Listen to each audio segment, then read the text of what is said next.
Good morning, everyone. It's my pleasure to welcome you to the Working Group on Access to Legal Services meeting today.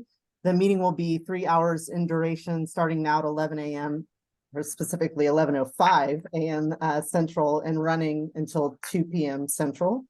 I want to start by saying thank you to everybody who's here, who's a working group member, and to everybody who's here attending the meeting, observing it, and taking part in this process as we decide how to proceed with a lot of issues before us. I also want to take a minute to express gratitude to some leaders who have been essential to this process at every step: Justice Brett Busby, Harriet Myers, and Judge Laura Livingston. Without their leadership, we wouldn't be where we are today. I also want to express a lot of gratitude to all of the members of the subcommittee, because so much work has been happening between the working group meetings, and we wouldn't have the materials before us today to analyze without the hard work of all of those volunteers. So thanks to everybody for everything you've done along the way. I'm going to turn it over now to Lisa Hobbs to address the minutes from our last meeting. Thank you. I hope I'm working a little bit. Some of y'all are frozen on my screen, but I'm hearing the audio, so I apologize for technological problems that may be happening on my end. But I can't remember if it was Grace or Lonnie that circulated the minutes, but the National Center for State Courts circulated the minutes on Monday. So does anyone have any comments or changes to the minutes from our last working group meeting? Hearing none, can I get a motion to adopt those minutes? Move to approve the minutes. Great. Mr. Bates moved to approve the minutes. Can I get a second? I'll second. I did not hear who that was. All right, it's Craig Hopper. Okay, thank you, Mr. Hopper. So all those in favor say aye. Aye. Any opposed? The minutes are approved. Great. We'll now go to item 3A on the agenda. This is a report from the subcommittee on non-attorney ownership, and Justice Michael Massengale, I'll turn it over to you. Well, thanks, Kenan. Thanks, Lisa, for getting us started, and I want to join my appreciation for everybody who has been participating. I'm the first of three general subject area presentations to present about our progress in our subcommittees. And before I delve into mine, maybe just a couple of overarching comments, which I think apply to all of us. We intend to kind of generally split the time available equally. We don't have to hold to that as a hard and fast rule, but that's kind of how we're budgeting our time. And we are really very interested in substantive feedback from the working group.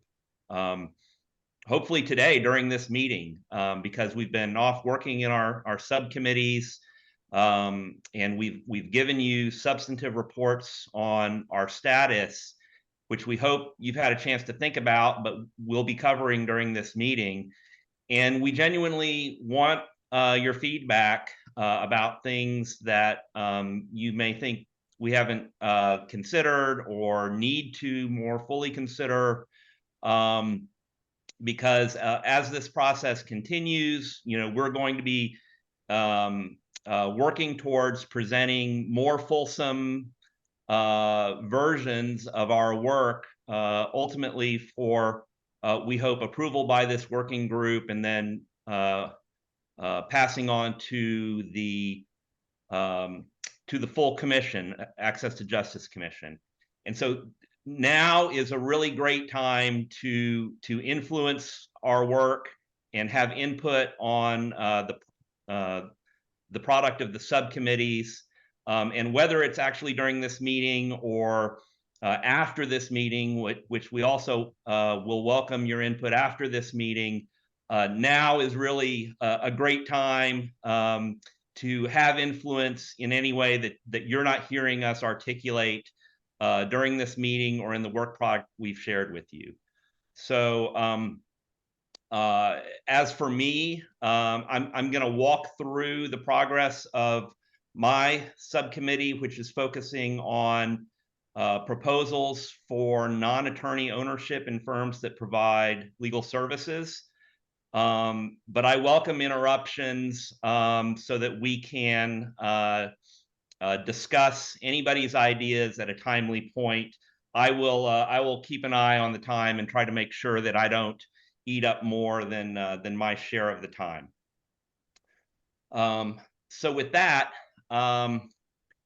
when we last met as a working group, this subcommittee had met once to get organized. And since then, we've had 3 more meetings for a total of 4 meetings. I think we've made very good progress. I'd kind of like to start off sharing an anecdote with you about a guest speaker who presented to us. Her name's Noella Sudbury, and she works with a group called RASA based in Utah. And Utah is one of the states that has implemented what they call a regulatory sandbox, where they are experimenting with allowing some non-traditional firms to provide legal services. RASA focuses on helping people to seek expunction of criminal convictions. For the population that the Supreme Court has asked us to be thinking about and working to help, low-income fellow citizens who don't have excess funds available to hire lawyers in the traditional model. Among this population, I mean, for everybody, but particularly for this population, having a criminal conviction on your record can be an extreme impediment to improving your life, providing for your family, having a meaningful second chance after you have, served time or been punished for a crime. Noella presented to us how the regulatory sandbox in Utah had enabled her to partner with people in the tech field to create an online platform where for a very low fee, my recollection is $12, any Utah citizen can run a search to see if they are eligible to obtain a an expunction of a criminal conviction. And if they are, for $500, RASA will obtain up to 3 expunctions for the client. A similar service under traditional models could easily be expected to cost $5,000 or more. So reducing the cost of that and expanding the availability of that service through an easily accessible online platform, I think is a very tangible example of how the type of reform that the Supreme Court has asked us to consider can have a really meaningful impact on the lives of our fellow citizens that is not really being fully served by traditional models of legal service. It's true that legal aid and pro bono are available to help with criminal expunctions, but they are not meeting the full need for that. And a service like RASA's is a service that I think, even for people who are skeptical about this project, I think it's very difficult to argue that a service like RASA should not be available in Texas, and that we should not be seriously considering what it takes to make sure that there are services, innovative ideas like RASA available to help people. Part of why I was really glad we got to hear from Noella, and the recording of our meeting is available with our subcommittee materials for anybody who wants to go look at it. We asked her why she thought that the Utah regulatory scheme was important to facilitate this. And it was very interesting to hear her answers. Part of it is that she was not really able to access the talent in the tech field without being able to offer them a stake in the enterprise. And Utah enabling that made it possible for her to find a way to attract the tech talent to participate. And so I think, especially as all of us are interacting with peers in the legal community and elsewhere, and people asking about why we're thinking about this, why it's needed, I think the RASA example is a great one to think about and to share with people. So with that background, let me share with you kind of the progress we've made in our subcommittee. And I think our primary progress has been to build some basic consensus about a framework for a proposal that we believe would satisfy the Supreme Court's charge. Let me remind you the fundamental elements of what we've been asked to consider are modifications to existing rules that would allow non-attorneys to have an economic interest in an entity that provides legal services to low-income Texans. And we also have the caveat that we need to ensure that this proposal will preserve attorney independence, which is one of the concerns that motivates the traditional prohibition of non-lawyer ownership of law firms. So the main rules that are implicated by this charge in the Texas Disciplinary Rules of Professional Conduct are 5.04 and 5.05. Rules 5.04A and B prohibit lawyers from sharing legal fees with non-lawyers. Rule 5.04D prohibits lawyers from practicing law for profit in firms that are partially owned or controlled by non-lawyers. And I'll pause on that just to point out that the rule as it stands only applies to for-profit firms. And people have asked about the role of profit. If a nonprofit wants to serve these same communities, they're not under Rule 5.04D. They're not covered by that prohibition. So we're really talking only about firms that are in business for profit, and the profit motive is an important element of what drives innovation. So the last rule is, or it's not the last rule, but the other major rule is 5.05B, and that prohibits lawyers from assisting people who aren't members of the bar in the unauthorized practice of law. Now, I know hopefully everybody's familiar with that background already, but I wanted to lay it out again because our basic framework of our proposal is to how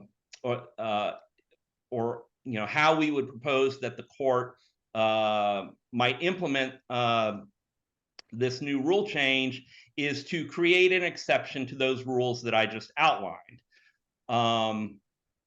It would be an exception that exists on a very carefully limited and regulated basis to specify the conditions under which non-lawyers would be allowed to participate in the ownership and management of a firm that is going to provide legal services to benefit low-income Texans who otherwise would be unable to pay a lawyer.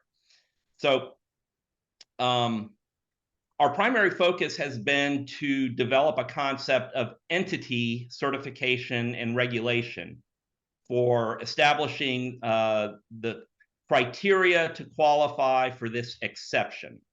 We'll also be thinking about how to extend the exception on an individual basis for Texas lawyers who may want to work with a similarly situated firm, but maybe it's based in another jurisdiction and not seeking qualification in Texas. But our main focus so far has been on entity certification and regulation. And with respect to certification on an entity basis, our working concept involves placing certification and regulatory authority in some agency or office that's yet to be determined. But for discussion's sake, we could be talking about an office created within the Office of Court Administration or the State Bar, or perhaps even the Access to Justice Commission. This is a topic we'll discuss more in the future in our subcommittee, but we haven't really fleshed out what we think would be the best place where to house this authority. Now, our proposal envisions 2 tiers of criteria to establish qualification to operate under the exception to the rules that are affected. And the first tier of criteria would be built into sort of the top line parameters of the pilot program or whatever form these rule modifications ultimately take. And these criteria, kind of at the top level, would likely include that the exception exists as long as there is continuing Supreme Court approval of the program and its particular regulations, which would give the court ability to, at any time, effectively withdraw consent to this to the extent it's still considered an experiment. The criteria would include that the entity must actually be providing legal services to low-income Texans, and I'll be speaking more to that in a second. And then the entity must obtain and maintain a certification to operate under the exception, and that the entity can only provide legal services to the extent they've been approved to do so by the certifying agency. So that's sort of the top level, kind of what we anticipate would be encapsulated in whatever was promulgated to create the exception, likely initially as a pilot program of some kind, and perhaps ultimately as a rule amendment down the road. Now, there'd be a second tier of criteria that would be more granular, that we anticipate would be developed and promulgated and as needed, updated by whatever agency is given the certifying authority. And it would ultimately be subject to the approval of the Supreme Court. But we would anticipate there would be more criteria that would be implemented through the process of the application process for obtaining certification. And so the kind of criteria that we anticipate here, the entity seeking permission to operate under the exception would have to provide information about the scope of the proposed legal services, who the intended client base would be, what the proposed funding model would be, including the client fee structure, perhaps require the entity to provide a copy of its form client engagement agreement, identify the ownership and management structure, including identification of the level of participation by non-lawyers, identifying a responsible lawyer or compliance officer within the entity that will be responsible for ensuring compliance, specific written protections for lawyer independence, and I'll get into more detail about that in a moment, and a plan of for notification to clients in the event that either the entity ceases services or loses its certification. All of these criteria that we've identified and those that we anticipate would be identified in the future would serve to serve a gatekeeping function effectively. It would be important to ensure technical compliance with the rules, but we also envision that these criteria will be used to prevent abuses and to fundamentally ensure that the exception is actually being utilized to serve its intended purposes, and that is to serve the low-income population that's not being adequately served by traditional legal services. So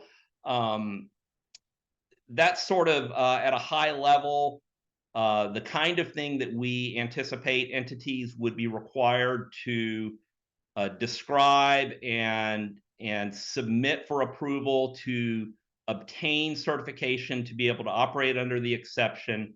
We also anticipate that there would be requirements of periodic reporting and also periodic renewal of the approval to operate under the exception.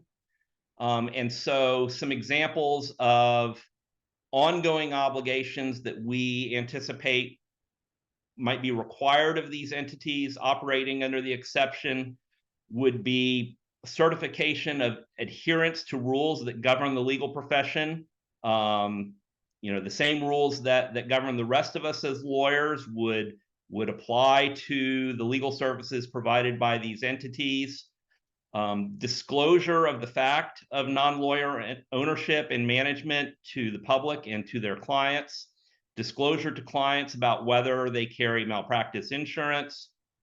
Collection and reporting of data about client demographics, the legal services that have actually been provided, the fees that have been collected, and the objective outcomes, all of which would be useful to down the road evaluate the effectiveness of this program, this exception, and help the Supreme Court to decide in the future whether it's worth continuing. And also continuing obligation to provide information to clients about how to report complaints to the certifying authority and entity reports of complaints that have actually been received. So that's sort of the overview of what we are envisioning presenting. We're going to continue to try to refine this concept and put it into a form that will be suitable for approval by this working group and passing on to ultimately to the Supreme Court. We're aware of our limitations both in time and also, we don't necessarily think it's the best use of our time to try to refine every particular detail, because we know this will be going through multiple levels of future review, and ultimately the certifying authority entrusted with these obligations is going to be making ultimate decisions about it. So we anticipate that at a certain level, we'll be presenting concepts as opposed to a fully realized in every detail sort of ready to plug and play proposal. But with the time that we have, we want to develop as completely as we can. Let me pause there and invite any comment. And I'll just preview my next topic is the subject of our most recent meeting, where we did a deeper dive on how to ensure protection of attorney independence. But let me pause there and see if anybody has thoughts they'd like to share about just the big picture concept as I've presented it and the framework of an exception to existing rules. And I see Richard's got his hand up. Justice Massingill, I have no questions about what the committee is proposing, but I have one about the Utah expungement project. Yes. And what is the financial interest of the tech companies in this project? I mean, why are they, my, are they gonna get a percentage of the $500 or a fee that a person pays, or they get the $12 when they do the search? yeah, my understanding is that they have an equity stake in the enterprise. And I certainly understand that there can be a little discomfort about the very idea of a profit element in providing legal services to the type of people that we're talking about. The whole reason for this project is we're trying to help people who don't have the ability to pay, and so it can feel a little uncomfortable to be thinking about a profit element. But the reality is, and what we're hoping to facilitate is, if there is a creative and innovative idea to provide a service effectively at a lower cost than what the traditional legal model is providing, and somebody sees a way to make a profit doing that, the idea, I believe, is that we should lean towards permitting it as opposed to leaning towards prohibiting it. And so if an innovative entrepreneur sees a service, and I think RASA is a great example, sees a way to provide assistance to obtain expunctions at a much lower cost than traditional legal model is able to provide that service. Should there be a rule that's prohibiting that? Should we have a rule that prevents the RASA model from operating in Texas? And so to answer, I mean, I've said, I think, more than than you've asked, but maybe I hope I'm addressing where you're coming from, which is that is there a profit element? Yes, but I think we're trying to capture the idea that that there may be opportunities for innovation that people in Texas don't have access to right now because of our rule structure. Okay, thank you. Let's see. Hi, Mary. Hi, thank you for the presentation. The RASA model is very interesting. One item I didn't see mentioned in sort of compliance and protections is protections of client information. When we start talking about a tech company, and that's one of the issues that's been raised, for example, with Chat GPT, is that once information goes into a technology system, it's sort of there. And lawyers have an obligation to protect confidentiality of our clients' information. And so I would think that should be something that's added to the list of qualifications or certifications if this were to go forward.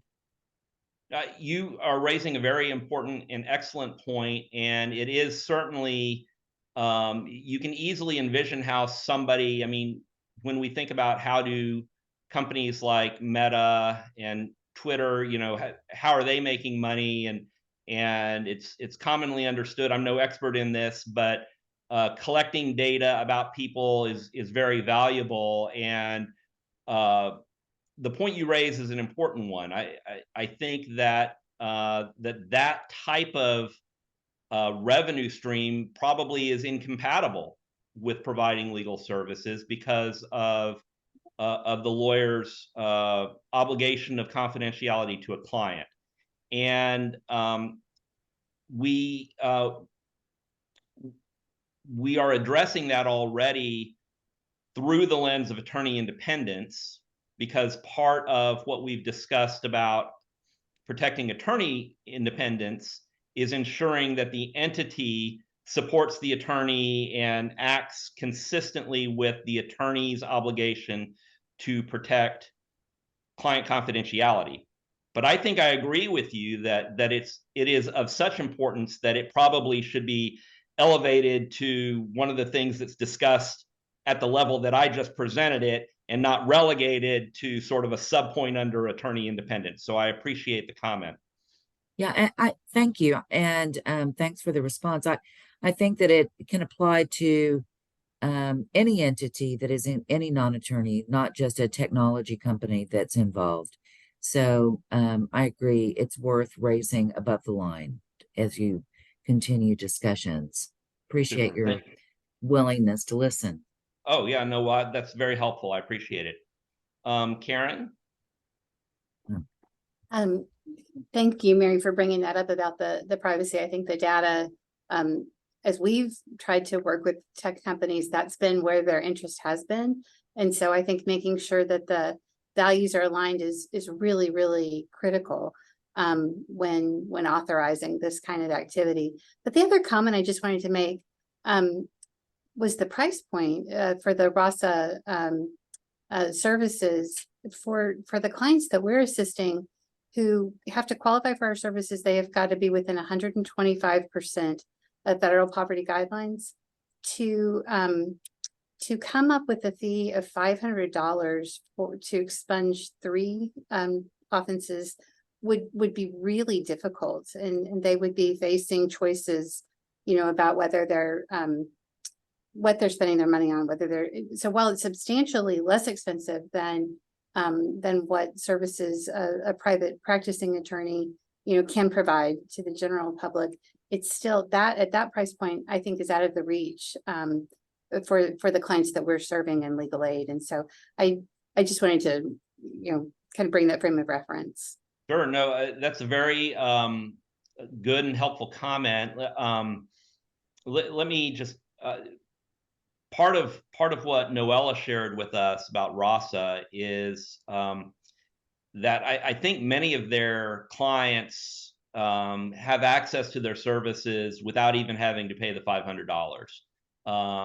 They obtain scholarships, I think is the term they use, from a number of sources. I think they've had some nonprofit organizations have sort of been willing to sponsor people by paying the $500 fee. And I think there have been some other kind of opportunities for, for RASA to partner with others to kind of help clients come up with the $500.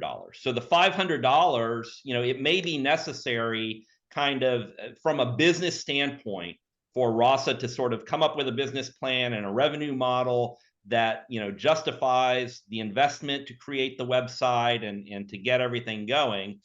And then where the $500 comes from, maybe a separate question. And then I guess the only other thing I would say is I fully appreciate what you've said about how even $500 can seem totally unattainable to many families that are on a tight budget. I think the flip side of that coin is if you had to go to family and friends and GoFundMe or a bake sale and try to scrape together the money to put yourself on a better track, $500 versus $5,000 is not something to be dismissed, and having that as an option in the marketplace, I think is a net benefit. And I just keep coming back in my own mind, how can you justify denying somebody in Texas that same kind of opportunity? But I do appreciate that perspective. Any other comment sort of on this conceptual level? And if not, I'll give you a quick update on what we talked about attorney independence, because pretty interesting. We are lucky to have a real subject matter expert. We've got a lot of really great experience at the table in our subcommittee, but in particular, Professor Susan Fortney has done a lot of work that's relevant to our discussion about protecting attorney independence. And so I'll share something specific that she's brought to the table. Before I get to that, let me just say that there's been a lot of work done in the past in other contexts. For example, the ABA has done a lot of work studying the possibility of multidisciplinary practice models. Different context than what we're studying here, but a similar problem in that they were looking for ways to ensure the independence of attorneys working in an environment with non-attorney owners and non-attorney managers. And so there's a lot of work that's already been done describing the kinds of written protections that would be desirable to help attorneys who work in that kind of circumstance. They could be implemented in a number of different ways. It could be implemented in a written employment agreement between the lawyer and the entity. It could be implemented through a written policy that's promulgated within the entity. From the application and regulatory standpoint that we're looking at, it could be required to be part of what an entity submits and commits to place into writing the commitment that they make to protect and support the professional independence of attorneys working within their organization.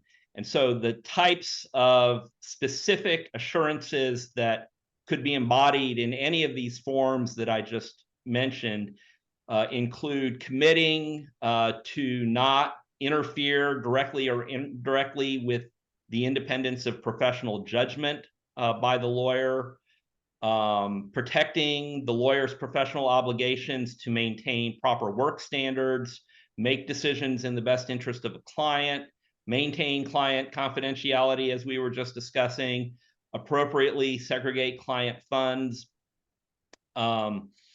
generally abide by the rules of professional conduct. It may be desirable to expressly acknowledge sort of the role of lawyers in society and acknowledge the duty to take time for pro bono service, have a process to annually review procedures and adjust them as necessary to ensure effectiveness, make an annual certification of compliance to the certifying agency, and even it's been proposed that an agency of this or an entity operating in this circumstance might be required to allow an audit, an administrative audit, if it were ever deemed appropriate to determine and ensure compliance. All of these are kind of rule-based and agreement and policy-based protections that are familiar to us as lawyers. The additional concept that Professor Fortney brought to the table, and it's not, I don't think it's intended to be a substitute, but a complementary procedure for consideration. There's been a field that's been developing known as proactive management-based regulation.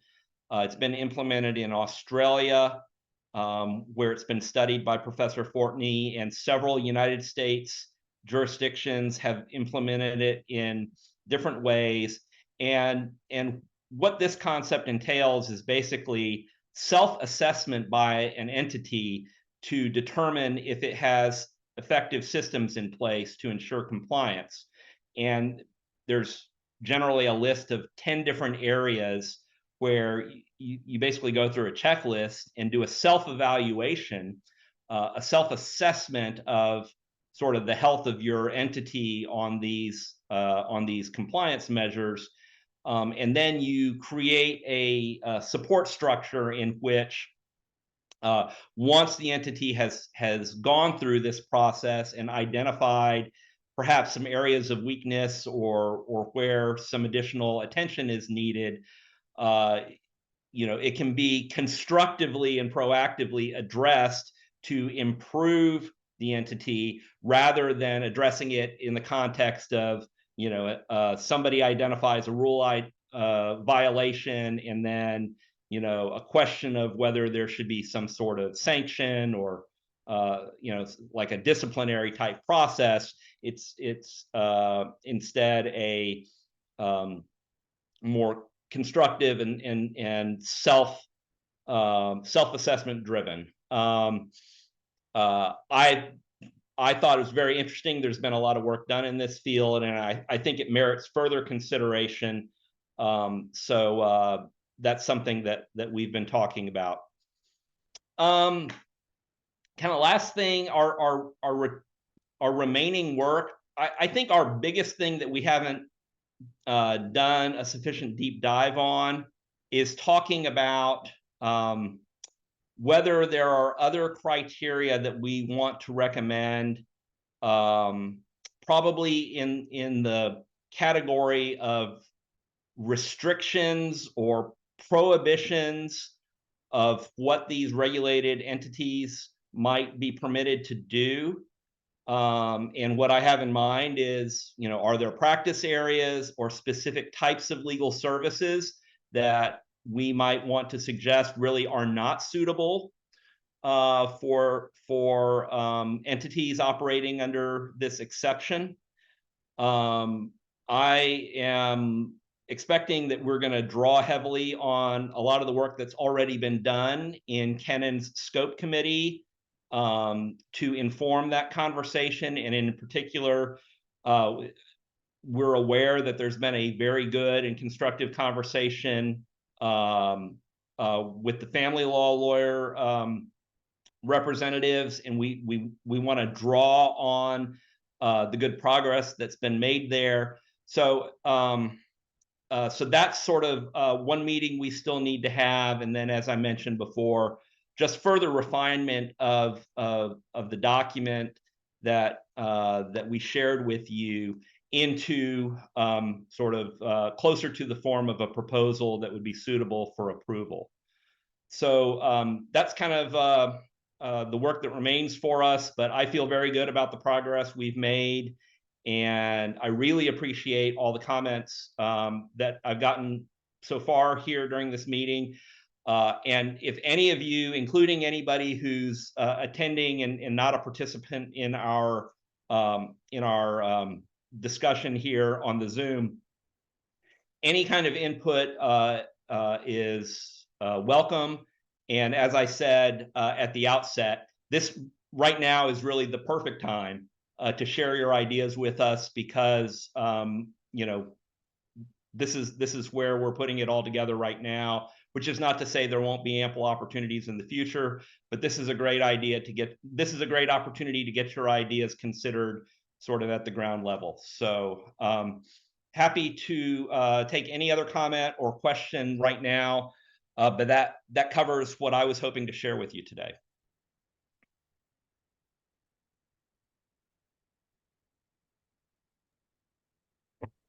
Seeing no hands at this time, do you think I should go ahead and shift gears into my subcommittee report?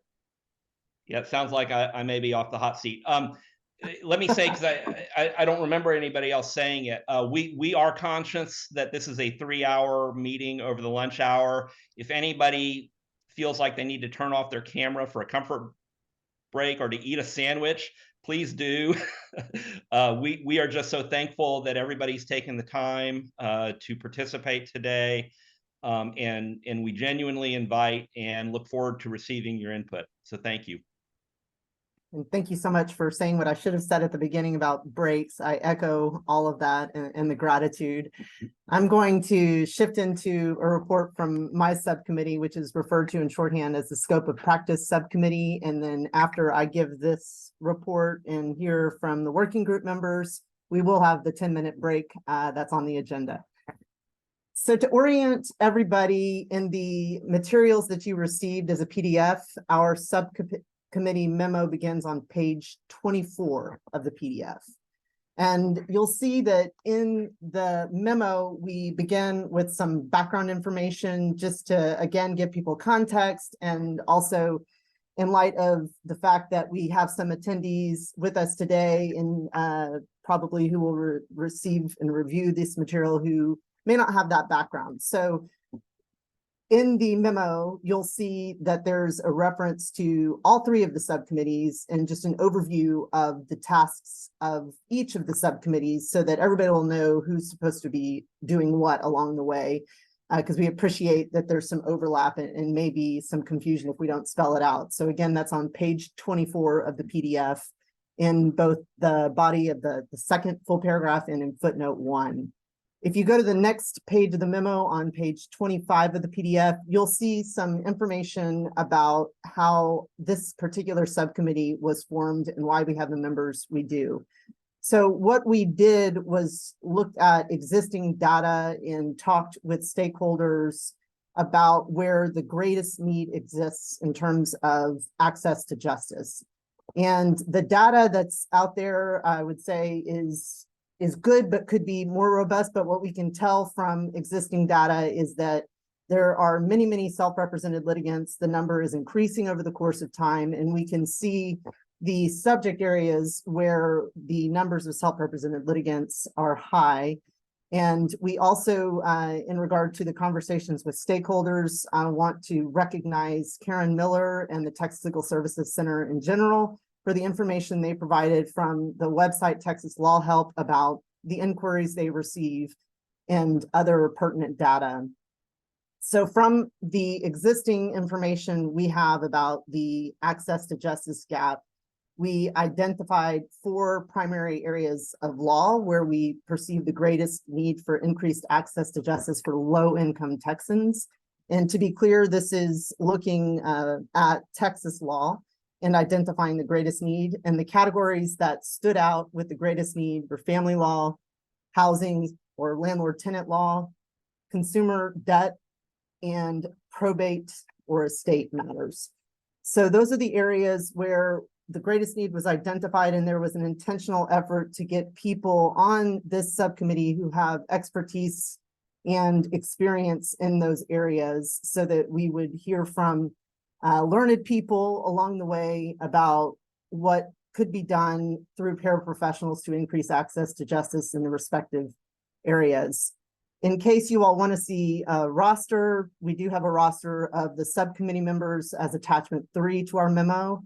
We also have a roster of the working group members as attachment 2 to the memo, again, if anybody wants to see who is involved with this process.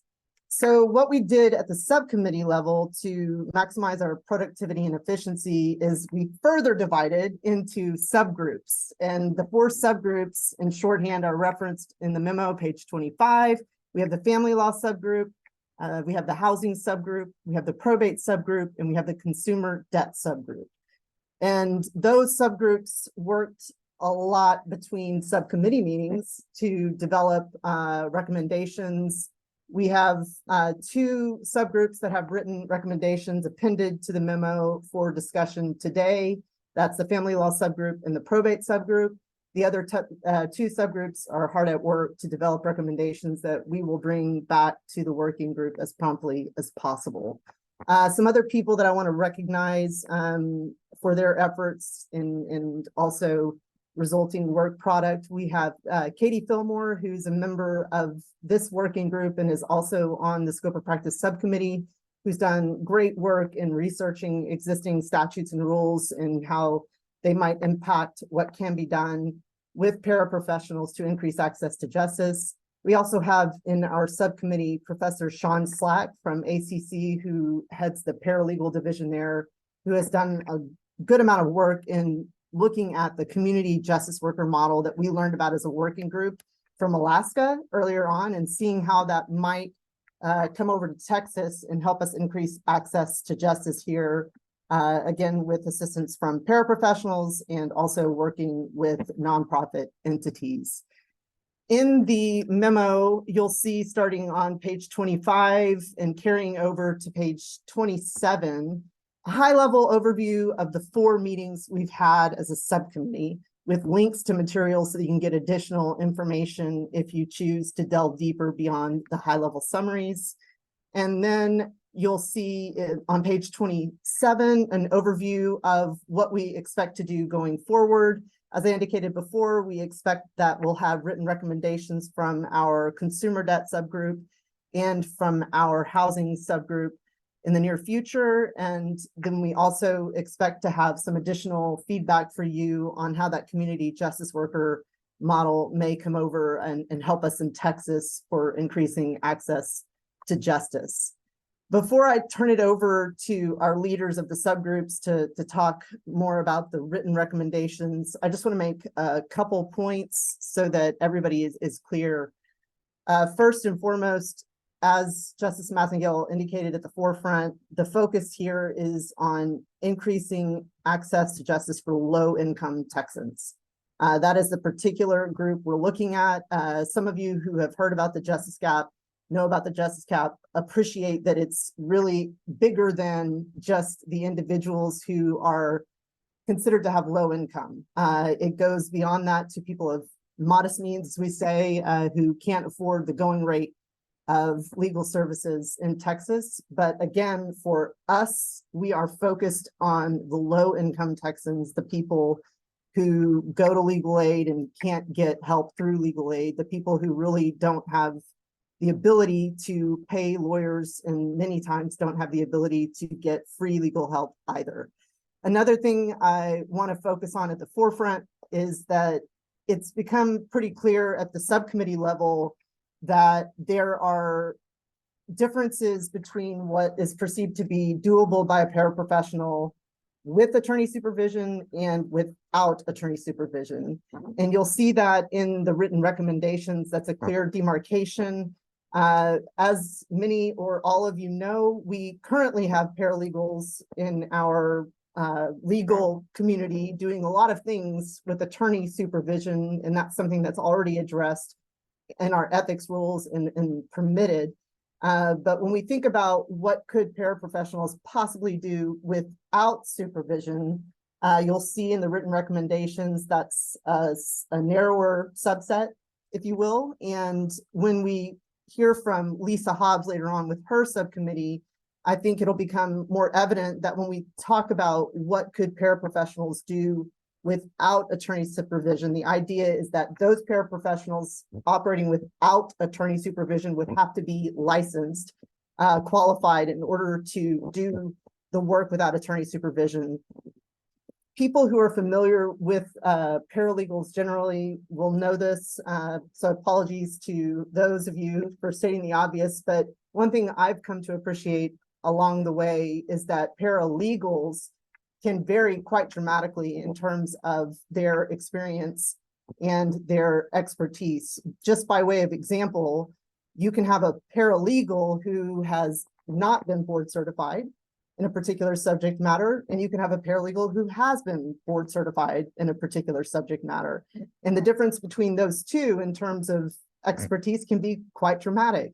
We appreciate that there is a broad range there, and Lisa Hobbs will address these issues in more detail when she talks about the potential licensing and regulation of paraprofessionals. But I wanted to point that out at the forefront so that everybody knows we are aware of the range of paralegals who could be these paraprofessionals licensed to work on certain limited scope practice things without attorney supervision in the future. So with that background in place, what I'm going to do now is turn it over to Craig Hopper to address the probate subgroup's recommendations that are attachment 4 to our memo. Craig Hopper is somebody who's taking the lead with this along with a great team helping him. And I want to say thank you, Craig, and to everybody else on the subgroup for all the work you've done. I'll turn it over to you now, Craig, to address the recommendations in more detail. Thanks, Ken. And thanks to Richard Labala, who's also here with us, who's on the probate subgroup, and also to Judge Polly Spencer, who was unable to make it today. So the three of us kind of started looking at the various areas that people encounter either with probate and guardianship matters, and it became real apparent quickly that this area is a different sort of animal than other areas, because so much of what we do cannot be done by any sort of self-represented litigants. So that whenever you've got issues where somebody is acting as a fiduciary for others, Well, you can't do that pro se. And so that's going to limit at the beginning the amount of just areas of law that in our subgroup where somebody could act pro se and therefore could just get benefits on how to act pro se. So that cuts out, most of the guardianship administration work, the probate administration work, and any court appearances would usually also have to require an attorney. So we first started thinking about, well, what can people do out there on their own right now that is confusing or might be otherwise difficult to implement. And so we looked at the resources that are available to folks that are out there. And one of the main resources in our practice area is going to be the Texas Law Help, because they have certain forms that cover the many advanced directives that one can make in Texas. Some of those are statutory forms, some of them are recommended statutory forms, and others are ones that can be tweaked and made a little more specific. And we'll talk a little bit about those in a second. The other big category of products that are out there for people to look at and are currently looking at without attorneys are some of the forms that have been promulgated and will continue to be promulgated by the Supreme Court based on the forms committee that was created, I think, about 8 years ago. I serve on that, so is Judge Spencer. And we were originally tasked to come up with simple will forms for married with children, married without children, and unmarried with and without children. And after many years, those have finally been completed and promulgated, so they are out there. They're not, I don't think they're widely disseminated on everywhere they're going to be, but there are at least now official Texas simple will forms that can be used by individuals. And with the design being that those could be used without having to hire an attorney. Now, of course, originally we did this as an access to justice initiative, but these are wills that are out there. They can be used by anybody. But our goal was always to make sure that they would be most useful for the folks that are underrepresented and may not be taking care of estate planning with their current situations. So those are already approved. There are also some forms that are pending review by the Supreme Court. Those include our applications and documents related to having a will probated as a muniment of title. Now, that's a way where there is no administrator created, so there's no actual fiduciary appointed. So this is just a situation where somebody is appearing in front of the court to have a will admitted so that it can say these people get this. One of the prerequisites for that is that you can't have any debts of an estate. So there's little harm there if somebody is following the rules and making all the necessary statements to the court. And it's generally something that can still be done pro se. Doesn't mean that it can't be messed up. And that's one of the things that paraprofessionals could definitely be of use for.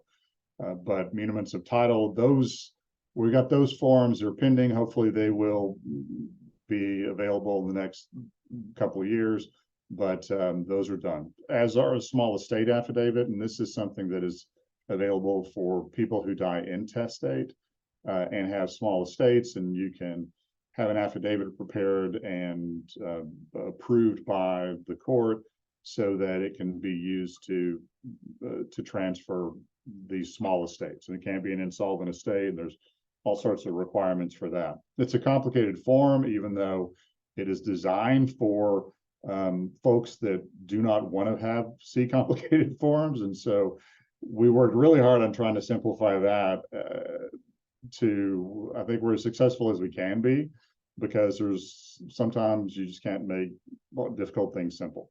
But that's another form that is out there waiting to be approved.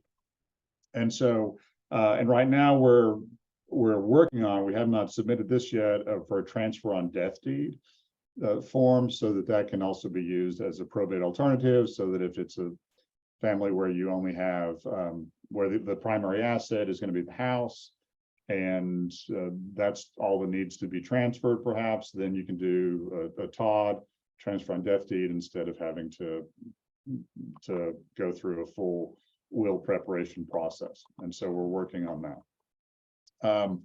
And then that'll eventually also be a resource. So these are all things that people will eventually be able to just look at and try to do themselves. But of course, lots of these are very complicated. And so we try to figure out, well, how can we make these less complicated so that things don't become more difficult either for the courts or for the folks who are trying to use them.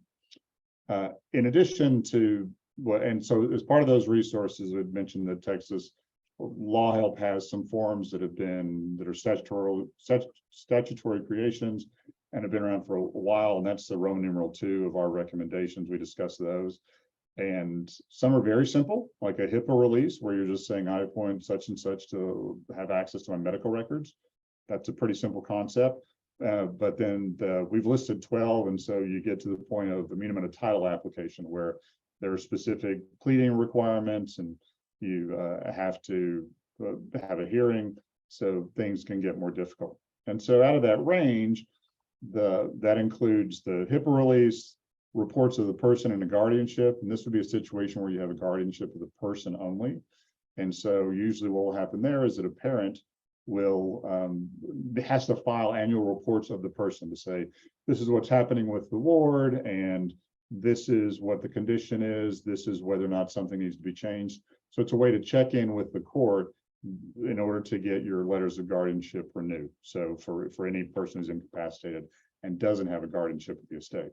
As you might expect, guardianships of the estate are very complicated. And so that's the sort of thing where you're also a fiduciary for somebody's money. So you have to have an attorney anyway there.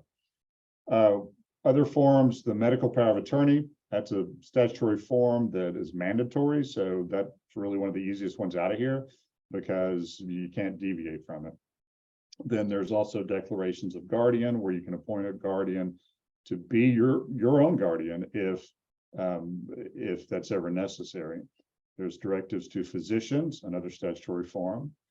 Declaration for mental health treatment, where basically somebody can say that if I'm ever incapacitated and in a mental health setting, then I authorize certain medications to be given to me or to not be given to me.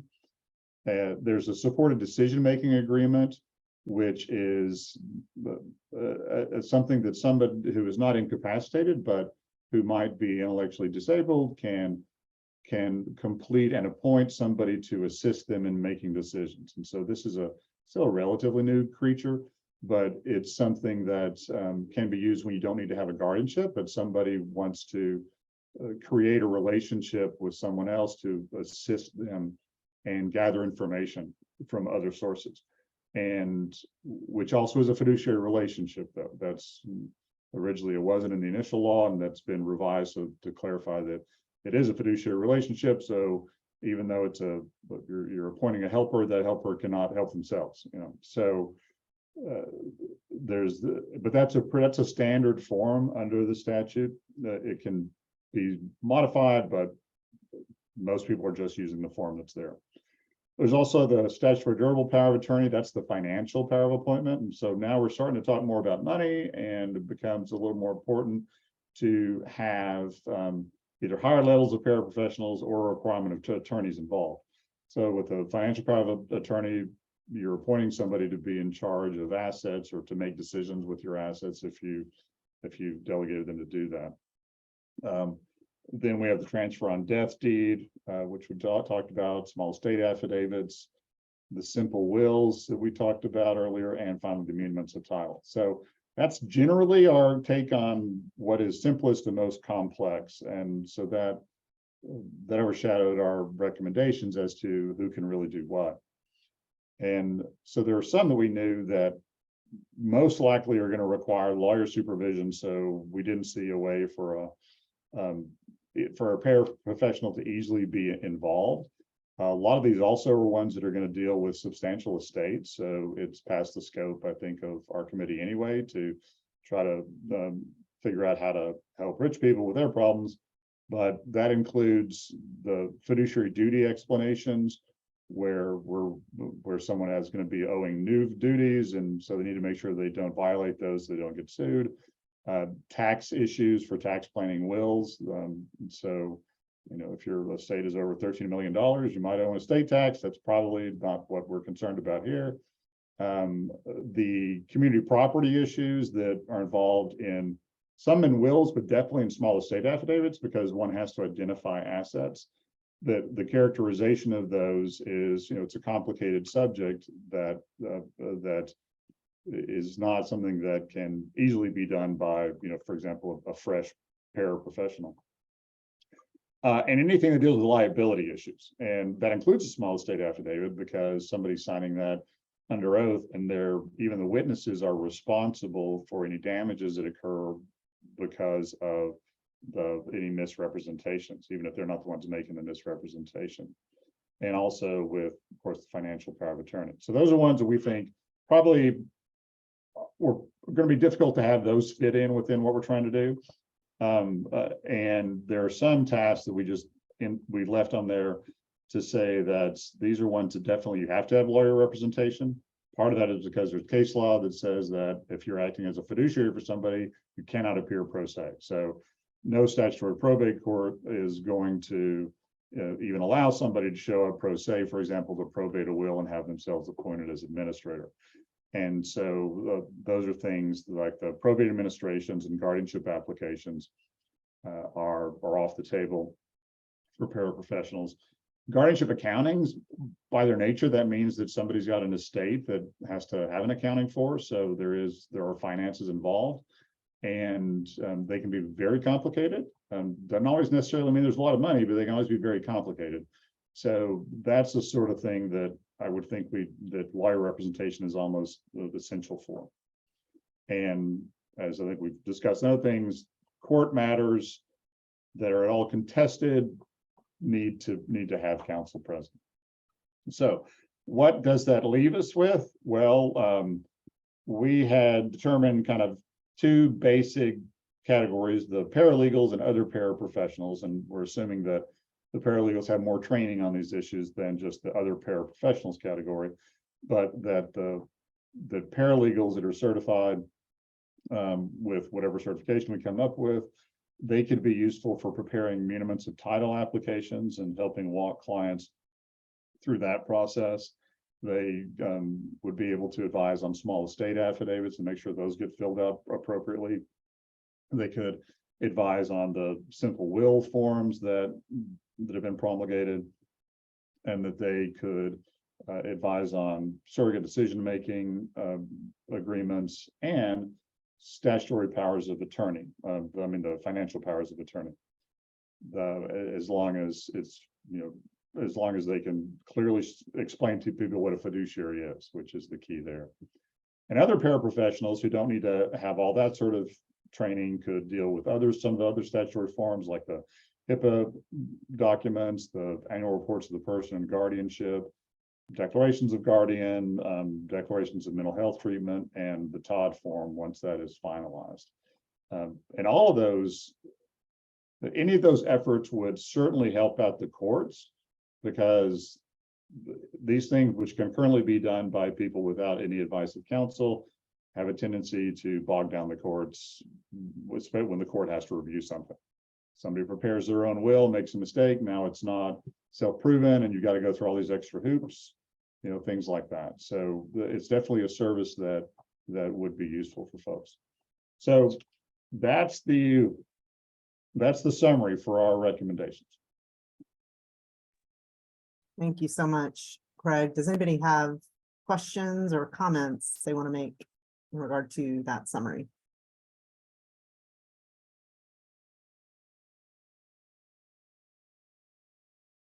Seems like you answered all questions, Craig. Look at that. Look at that.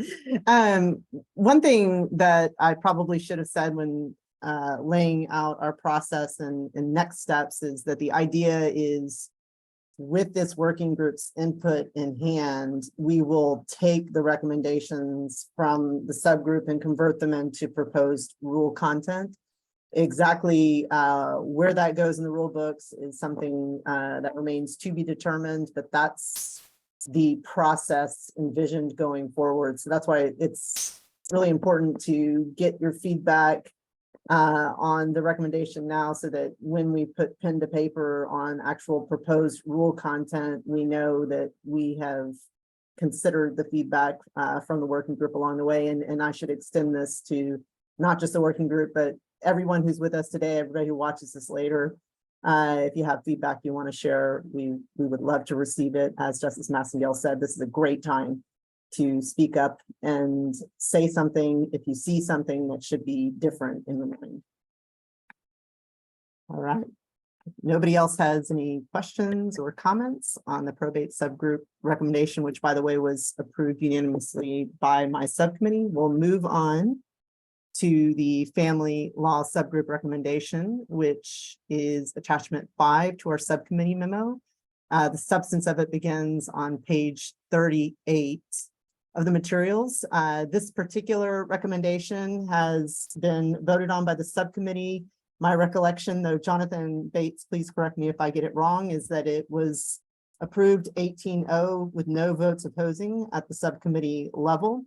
So I want to say again, thank you to everybody on this subgroup. There has been a tremendous amount of work and discussion around these recommendations, and I know it has required many hours of volunteer time, and I'm so grateful. So with that, Jonathan Bates, I'll turn it over to you. Thank you. So I'd like to start out with our assignment and then a little bit about what our process has been. So our assignment was to identify tasks that licensed, properly trained paraprofessionals might be able to handle without a lawyer's supervision and with a lawyer's supervision. Since the creation of the family law subgroup, we have met by Zoom meeting and primarily by detailed and extensive email exchanges over a number of months. Throughout the process, there has been a significant consensus within our group, and I can't think of any significant area of disagreement among the subgroup members. We went through approximately 8 versions of our recommendation before the version that was approved 18-0 that Ken had mentioned. And there was extended discussion in the scope of practice subcommittee meetings for whatever the current version was at that time. And often that discussion was very robust and extended beyond the time that had been intended on the agenda. At the conclusion of those discussions in each meeting, the subgroup was then charged with making further revisions in writing consistent with those further discussions. Once those revisions were completed, the new version was approved by the subgroup, and then we rinsed and repeated for each meeting of the subgroup. The last subgroup meeting involved an extended discussion with Justice Busby, going into a variety of details about the version of the recommendations at that point. There were subsequently a number of other versions that went through the process. Like I say, by my count, there are about 8 before we finally reached the version that was voted to be approved, which is the version that is in your materials. I'll hit that pretty quickly and let you read through some of the finer points. Roman 1 talks about the scope limitations and the importance of us being consistent with our mandate to provide services for low-income Texans. And the reason why that's so important, particularly in the family law area, is that even with the end result from this working group, there is going to be a limited amount of bandwidth that's going to be available to help low-income Texans. And it is very easy to utilize that for people other than the intended beneficiaries of it if we don't have in place a specific mechanism to make sure that the intended recipients are the ones who are receiving the services. So that is our number 1 in the materials with our specific recommendation that there be a specific definition of low-income Texan identified and with means testing implicated through legal aid or some similar legal services groups to make sure that we're targeting those we are trying to target. Roman 2 sets out that these provisions are not intended to restrict or diminish provisions that may be in place in local practices and courts throughout Texas. In the various discussions in the scope of practice meetings, there were examples that were given of what various counties are currently doing. And so this was added to make clear that we're not intending to restrict the good work of those folks that has been ongoing up to this point. Roman 3, well, let me stop here and say that there's a significant distinction between cases that are contested and cases that are not contested. If you were to jump down to Romans 6 and Romans 7, there is specific clarification for what is meant by contested and uncontested, what is included in those definitions and so forth. And all of that text was a direct result of the constructive conversations in the scope of practice meetings. Backing up now to Roman number 3, that deals with situations with attorney supervision in uncontested suits affecting the parent-child relationship, including uncontested suits under both Texas Family Code Titles 1 and 4 that only involve standard conservatorship provisions, standard possession guidelines, and guideline child support issues. And then there are sub-entries there, A through D, that specify the various tasks that are contemplated by Roman 3 for authorization for paraprofessionals. Roman 4 similarly relates to provisions that are without attorney supervision in uncontested divorce cases with limited property issues. That was expanded to include situations where parties may own a house, but we're not dealing with a situation where there's any kind of a transfer or real estate documents that are needed. Similarly, there may be a situation where a party has some retirement benefit of some kind, but there's not going to be any transfer or division of that. So there's no need for any complicated work there in terms of a qualified domestic relations order or the like. Subsection 5 was added to deal with uncontested protective order cases for both 4 and 5. Similar to 3, there are sub items A through D that set out specific tasks that the paraprofessionals would be authorized to do. And then sections 8 and 9 set out some additional detail about the benefits of taking this course of action, and section 10 rather relates to the issues that came up with children down on the border with the current immigration situation.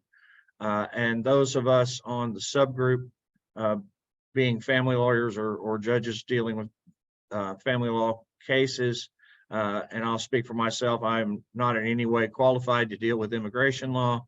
And so we put in place in number 10 a carve out for that to be addressed by the working group as is determined to be appropriate in conjunction with federal law, but that's not something that we were dealing with in our recommendations. Our recommendations are only things that come under the Texas Family Code. And that concludes my report. Thank you so much, Jonathan. I will add to the final comment about federal immigration law that, as some of you probably know, we received this week a report from the Immigration and Nationality Law section of the State Bar of Texas and the American Immigration Lawyers Association Texas chapter that addresses immigration law and the work of paraprofessionals potentially in this space. We're going to digest this at the subcommittee level.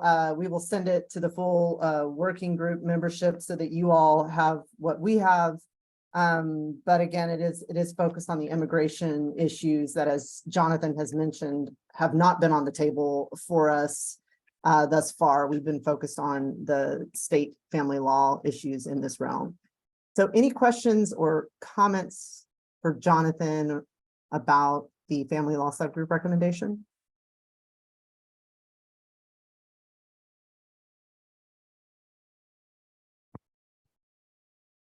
Yes, Professor Spector. Thanks.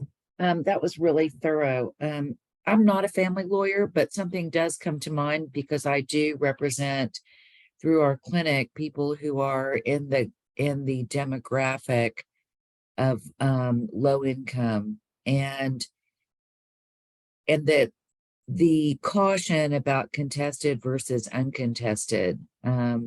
I think there's a limited description of when uncontested becomes contested.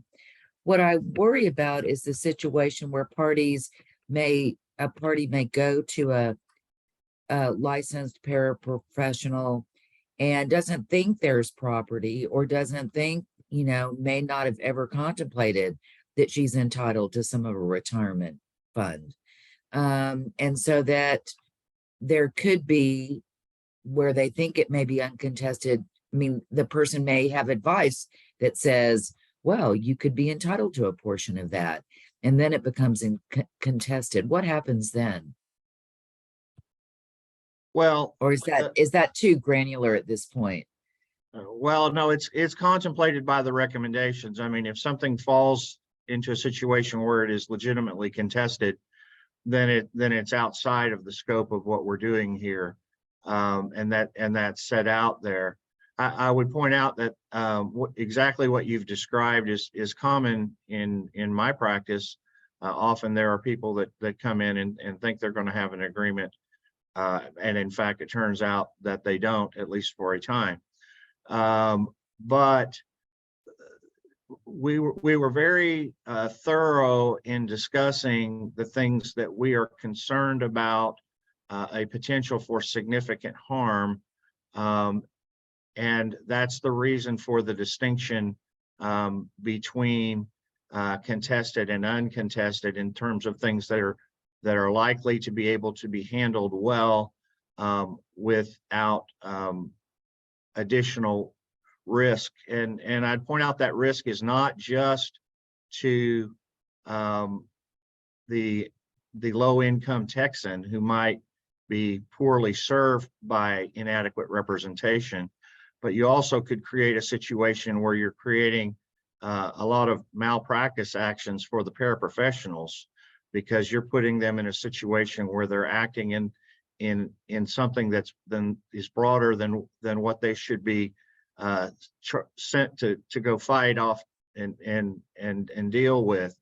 And then you may find a situation where those paraprofessionals are subject to additional malpractice actions against them, which then clog our courts, and then we've got unwanted bankruptcies and the like. So right. And if I could just add on to that, I think Professor Spector, we are going to be discussing in my next group what happens when you reach the scope of your license, how to refer that out, and what ethical guidelines we would have for referring that out. So if I don't answer your question in my presentation, feel free to nudge me, and I'll let you know what we've been discussing in our subcommittee level.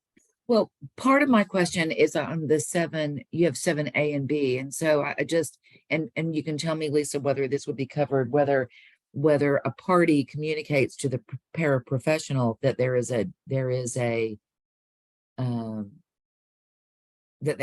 think that the paraprofessional believes that it becomes the matter is about to become contested.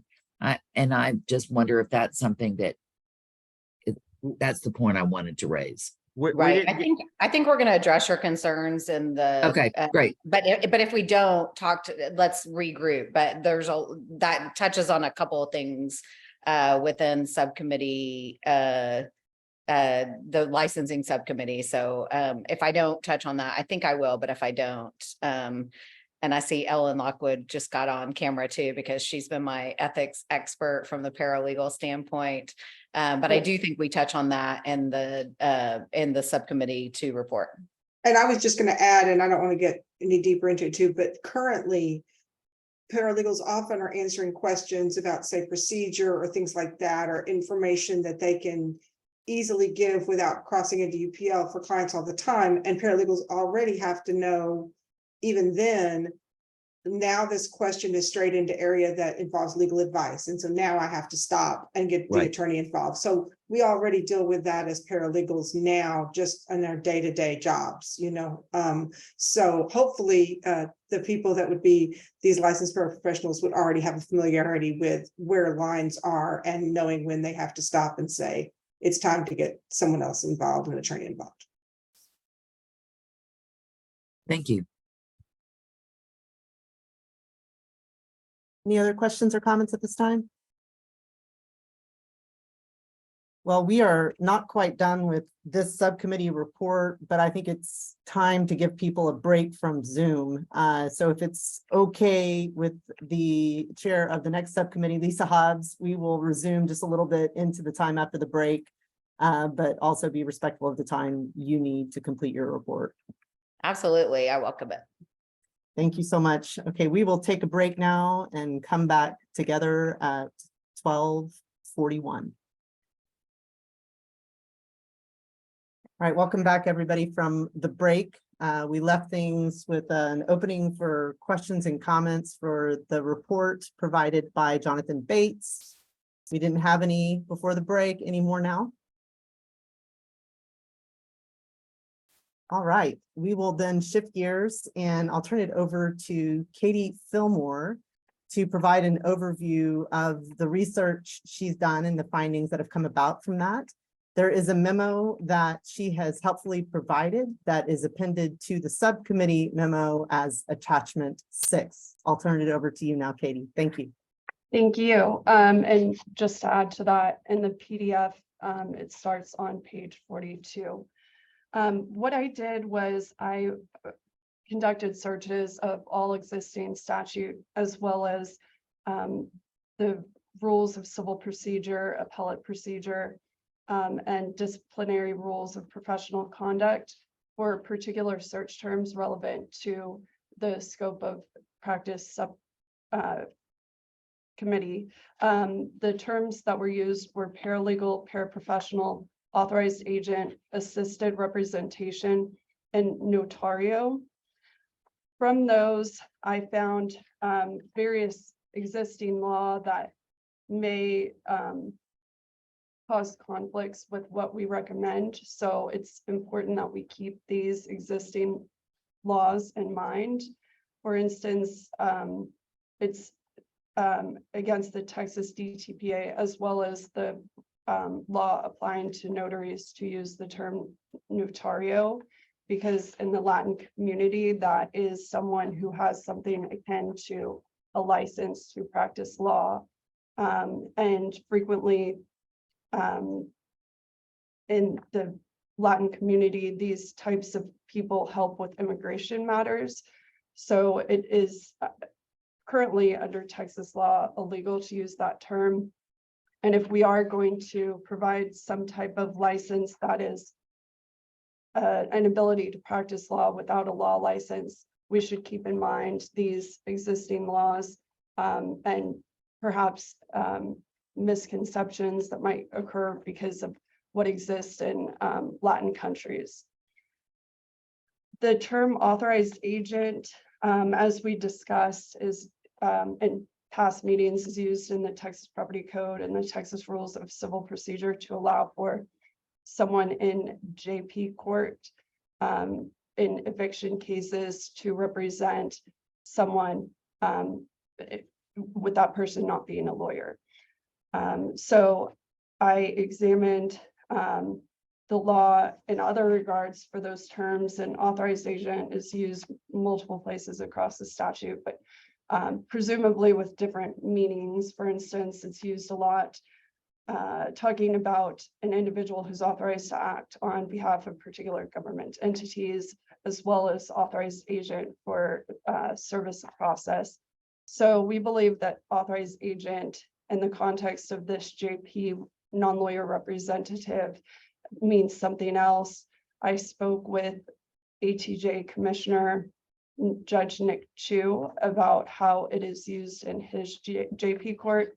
And he said that actually frequently individuals are represented by non-lawyers, particularly if it is a college student or a young adult. Frequently their parents will come to help them in an eviction type case, as well as other types of cases. The law also allows a family member or other individual who's not being compensated to represent a litigant in JP court.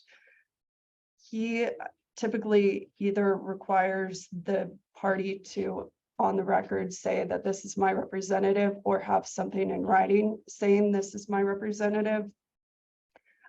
He pointed out some recommendations that the eviction subgroup has made and how this can play in with how it's already used in his court.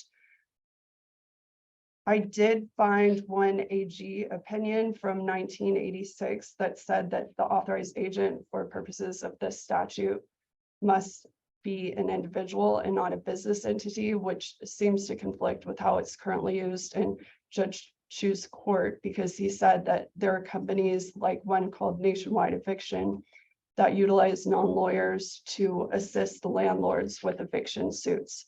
So we might want to consider making clear in our recommendations whether we want the authorized agent or paraprofessional to be only an individual, or if it can be a business entity.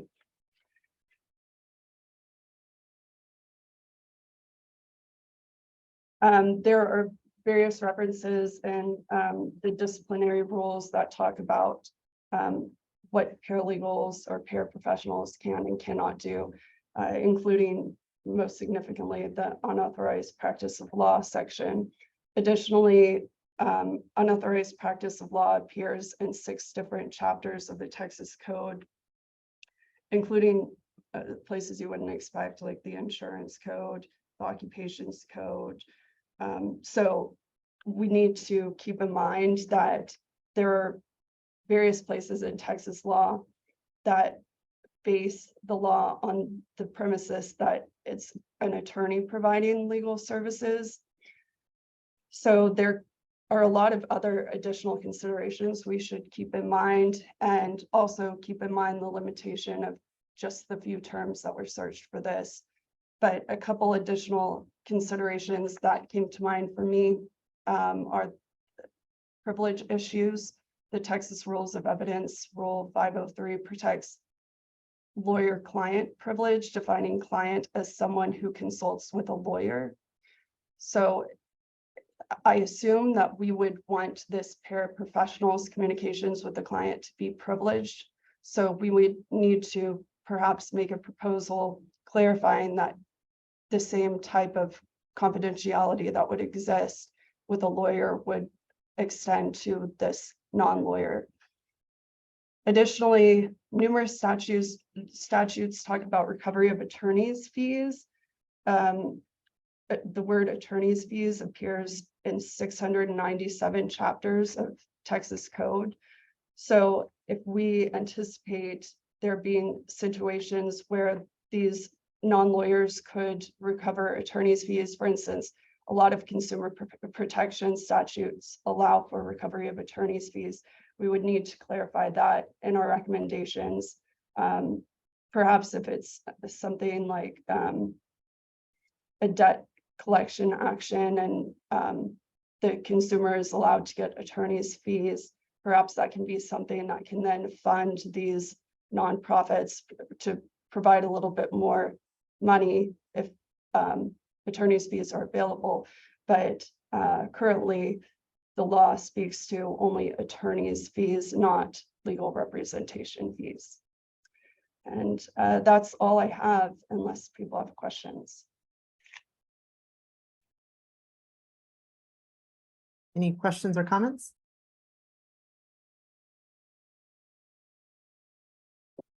Seeing no hands, I think it's time to move on to the report, final subcommittee report. Lisa Hobbs, I'll turn it over to you for that report. Thank you. My position in the conversation and my position my subcommittee's position as always following Michael and Kenan is purposeful because my subcommittee is looking at sort of the nuts and bolts. If we're going to allow this or recommend that we adopt these innovative ideas, what type of regulation is appropriate to ensure that we are continuing to protect Texans and particularly low-income Texans. So my subcommittee has really always followed the lead, particularly of Kenan's subcommittee, because it's hard to know what kind of regulation you think is warranted until you know what the scope of practice is going to be. So we're a little bit behind the other two subcommittees, but I think that is a purposeful position so that we can consider our work in light of where we think the other two subcommittees, and particularly the scope of practice subcommittee, is going. So since we have met as a working group, we have had now 3 subcommittee meetings. They have been very informative because we actually, and let me just pause and say my report starts on page 46 of the working group materials today. Our subcommittee has a wealth of information at our disposal as we look at the nuts and bolts of how to regulate paraprofessionals. First, we have the ILS committee report. I believe the last ILS committee report was sent around to this working group, but it's a national study of just best practices that are going on across the country as other states are studying and implementing and actively engaged in the same study that we're doing here in Texas. My understanding is currently there are 16 other states. We would be the 17th that either have a program or are in some form of implementing a program like what we are discussing here today. So we have the OWLS report that is based on a conference and a lot of feedback from participants in those studies. We also, the National Center, and I think we have failed to give enough due credit to both Lonnie Summers and Grace Bullock, who are on the screen here with you guys, but those are our National Center experts. They have been invaluable to all our subcommittee work. I know Kenan and Justice Massengale and I, we don't know where we would be without them. So if we didn't sing your praises enough earlier today, we definitely want, there you go, Kenan's doing the round of applause. So the National Center has gathered and done both a presentation to my subcommittee about how regulation is working among states who have programs like this or what's being under consideration. And we provided links both to Lonnie's presentation to our subcommittee, as well as a report that they've put together sort of summarizing other states' work in this area that is an invaluable resource to us and can be to you if you really want to dig into other areas. Obviously, we have a lawyer regulation system that almost everyone on this call is very familiar with. So we have that as a resource for us. And we also, we have regulation, non-lawyer regulation within the judicial system that has been very helpful in the proposals that we've updated you on today. First, we have voluntary regulation in the paralegal world, which is directly analogous. Currently, paralegals can join the paralegal division of the State Bar of Texas. And there are criteria for joining that division. It is not a section of the State Bar of Texas. It's actually a division, sort of a self-contained division. And within that, they have adopted canons, regulatory canons of conduct, ethical canons, basically. They also do have some limited complaint process.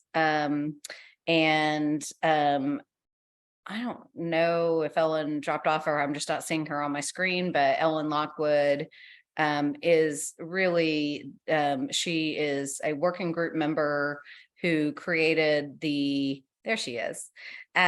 She is a paralegal who developed the paralegal handbook, ethics handbook, that is a great resource, and as well as just a governing, like we have sort of governing bodies of ethics for currently for paralegals that could be adapted to paraprofessionals. She's also a leader of the paralegal division of the State Bar of Texas and knows a lot about the qualifications to get into that division.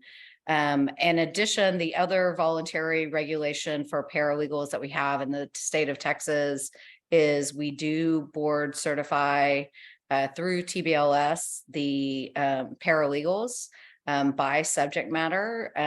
So these paralegals qualify to sit for the exam, much like lawyers have to meet certain qualifications to sit for the exam. Then they pass the exam and have ongoing obligations, reporting obligations, CLE obligations, and that kind of thing.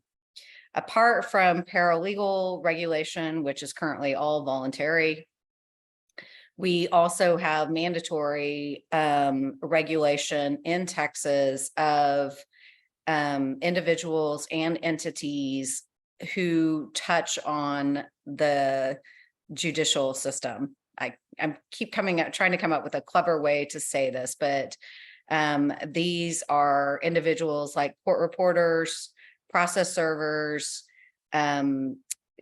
guardians. I am forgetting some of them, but they're individuals who touch on the judicial system that are non-lawyers. They are regulated. They are regulated by what we call the JCBB, which is the Judicial Commission. I don't know, I'm getting it wrong, but it's in my report. And one of our working group members, Judge Sid Harrell, who may have had to drop off because I do believe he is in the middle of a trial this week. He is the chair of the JCBB. Oh, I see you. Hi, Judge Harrell. Sorry. The JCBB has a lot of rules that we were able to draw on for how to regulate non-attorneys within the judicial system in a way that does protect the public. So that's just background for the resources that our subcommittee has had available to us on how to propose a regulation. We have not taken votes in our subcommittee. We definitely feel like there is consensus developing, maybe not at the detailed level, but in the broader scope of regulation. And so what I have presented in my update to the working group really is where I see consensus. If any working group members who are also on my subcommittee want to challenge anything I say about where we're seeing consensus, I welcome that. It really is just my perception.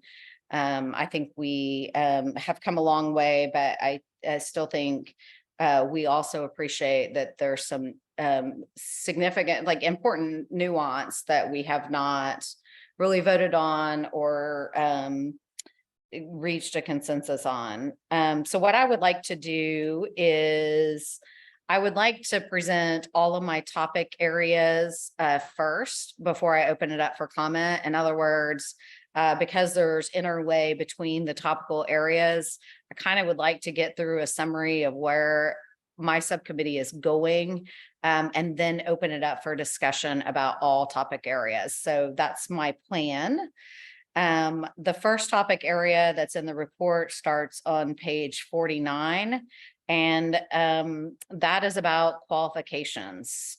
So if we are going to allow paraprofessionals to undertake the scope of practice that has been already presented to you this morning, at least through family law and probate law, and will be forthcoming on debt and housing, who do we think is qualified to provide non-supervised, unsupervised work? What qualifications should they have? The State Bar of Texas Paralegal Division that I've already mentioned already, they actually have a tiered level of qualifications, and their top tier of membership is sort of where I believe consensus is forming on the type of person that would be qualified to submit to be a paraprofessional. These qualifications are a combination of education, other certification, and experience. So if you look through them, you can see that they could be board certified, they could be could have a certification from a national entity, that kind of thing, as well as having some educational requirements and experience levels. At our last subcommittee meeting, we realized that those are good general criteria, but we anticipate at this moment to be offering licenses in a particular subject matter that corresponds with the subject matter that the scope of practice is working on. And so in addition to these general qualifications, we believe we are going to draft a rule that would include expertise and experience in addition to the general qualifications for that particular subject matter. This is similar to what the TBLS does to sit for the exam. We may not mirror those because from what we know, there are only 399 TBLS certified paralegals in the state of Texas. And if our goal is to have more boots on the ground, we may not want to be that restrictive, but we definitely are going to be using them as a guide to our qualifications a rule that we hope to be presenting at the next working group meeting. We have talked about lawyers who could, for whatever reason, are not do not have an active license in Texas, but are JD educated, and would we allow them to also be qualified for the paraprofessional license? And I think the consensus is forming around that those JD applicants who just didn't pass a bar exam for whatever reason, what we might call nearly passed, would be qualified to be a paraprofessional. But I think we're getting a strong consensus in our subcommittee that anybody who has been disbarred in Texas or in another jurisdiction probably would not meet our qualification to be a paraprofessional in Texas. We have discussed whether we want to have a residency requirement or age requirement. That has just been a discussion. We have not had a meeting of the minds on that topic. And we've also discussed reciprocity. So we know we're, again, like I said, we are not the first state to be looking at these. Other states also are licensing paraprofessionals. If we would allow some kind of reciprocity, it would be with a state who has similar standards to the ones that we would adopt here in Texas, but we are open to that. We anticipate that as part of the application process, a applicant to have a paraprofessional license would definitely have a criminal background check. We also anticipate, but have not discussed in great detail, some sort of character and fitness evaluation for each applicant as well. Most of the other states who license paraprofessionals do have a character and fitness evaluation of the applicants that is recommended by the ILS report.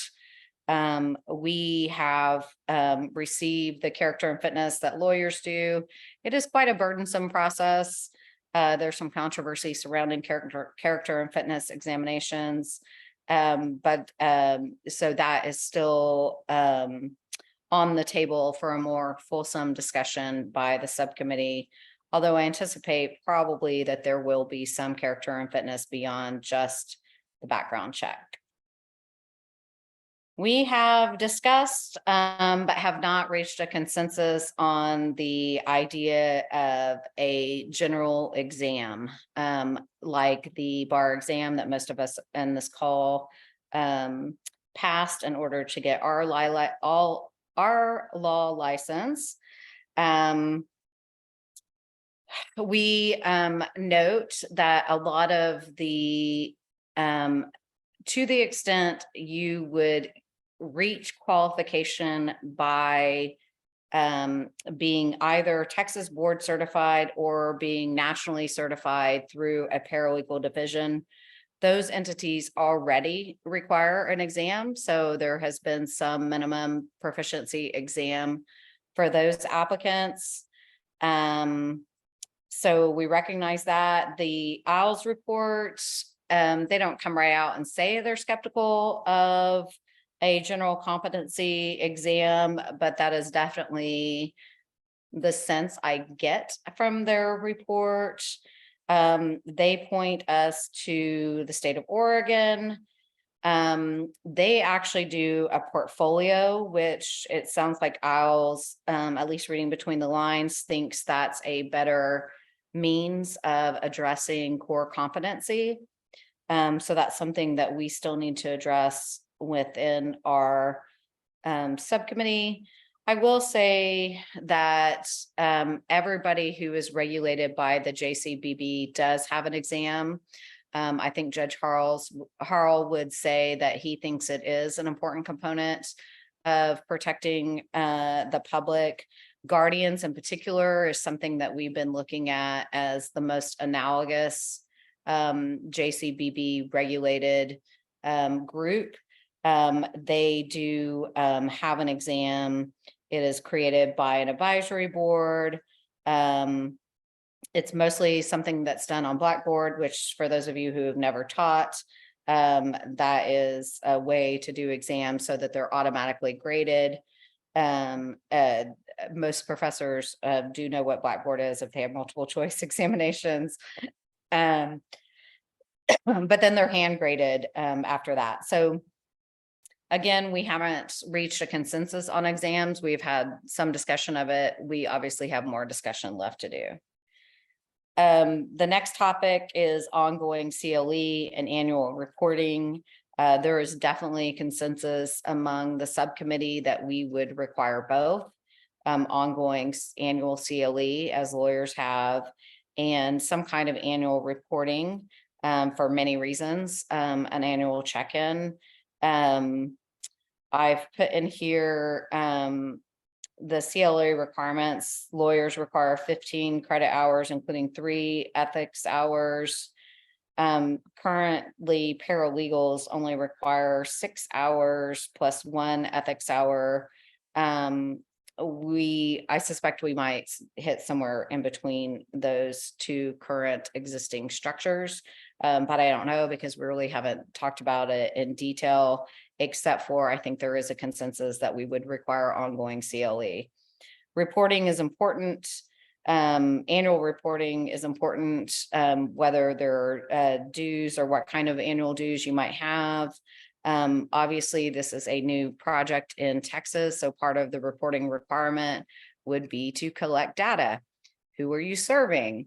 What is their income level? You know, are we really, I mean, we're focused on addressing a specific problem, and some kind of annual reporting would help us collect data on the success of this program.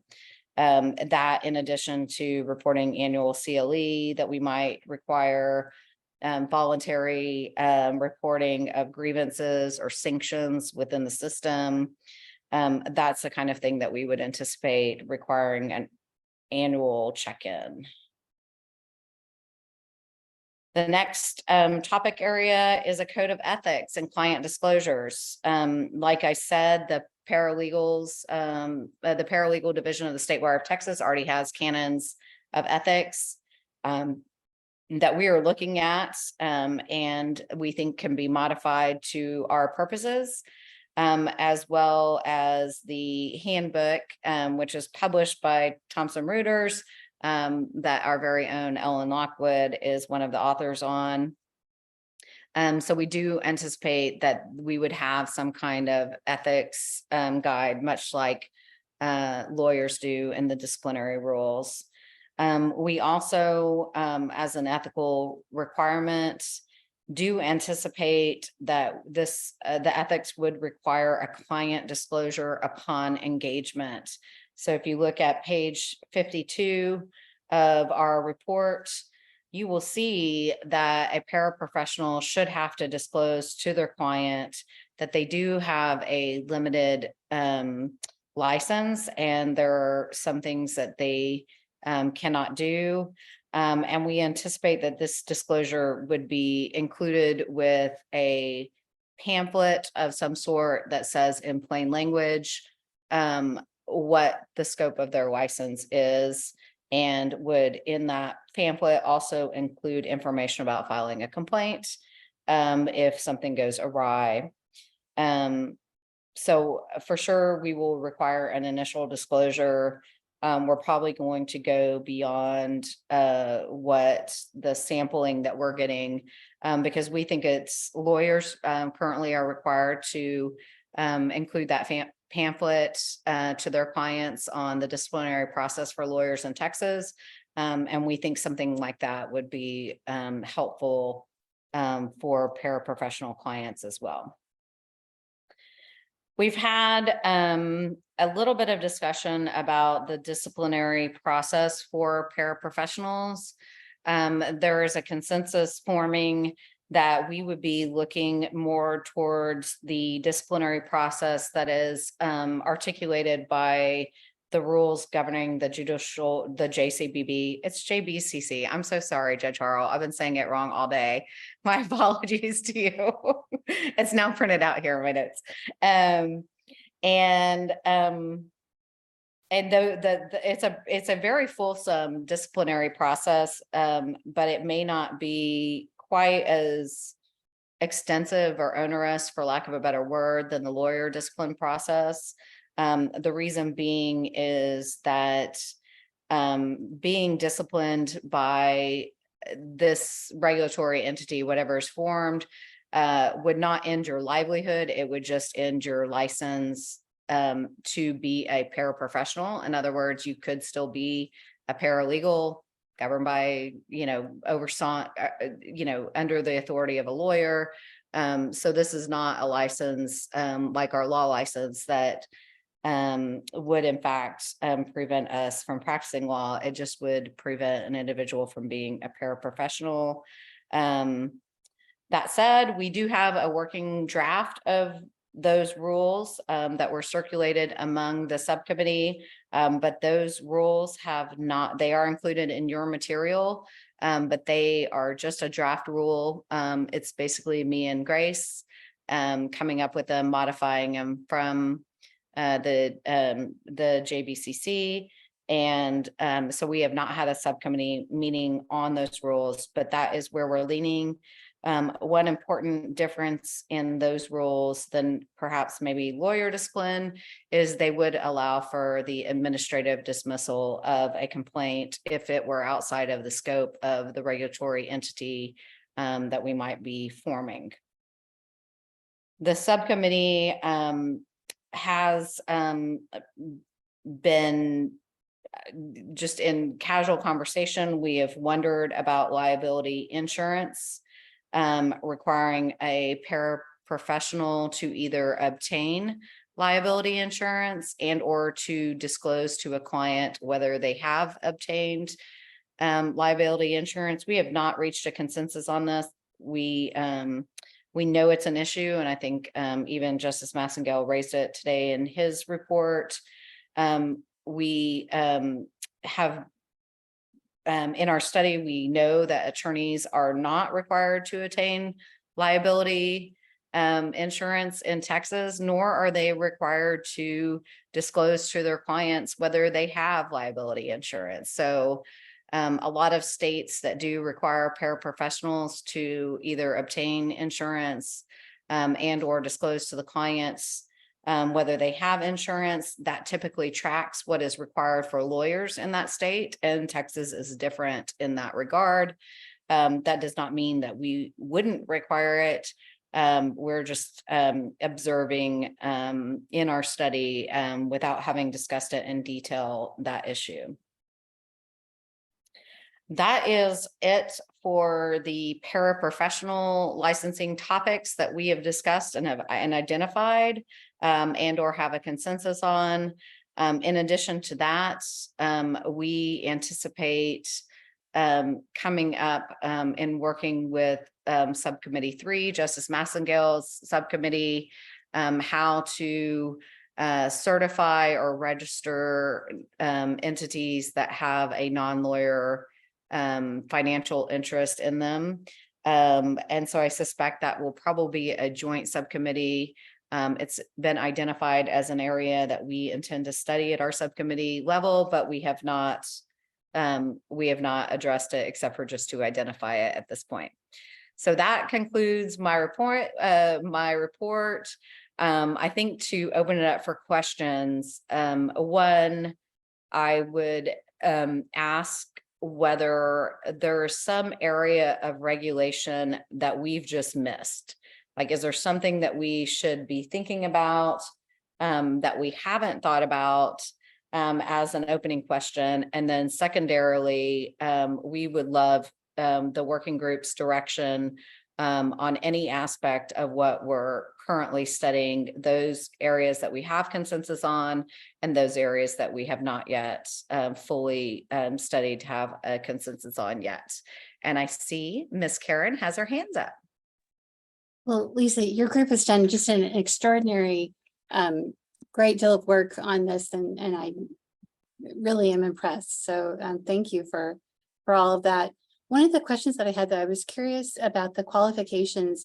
If y'all had an opportunity to discuss allowing for paraprofessionals that are not paralegals to do some of this work. An example that that we work with quite a bit. One of our programs is the Legal Hotline for Texans.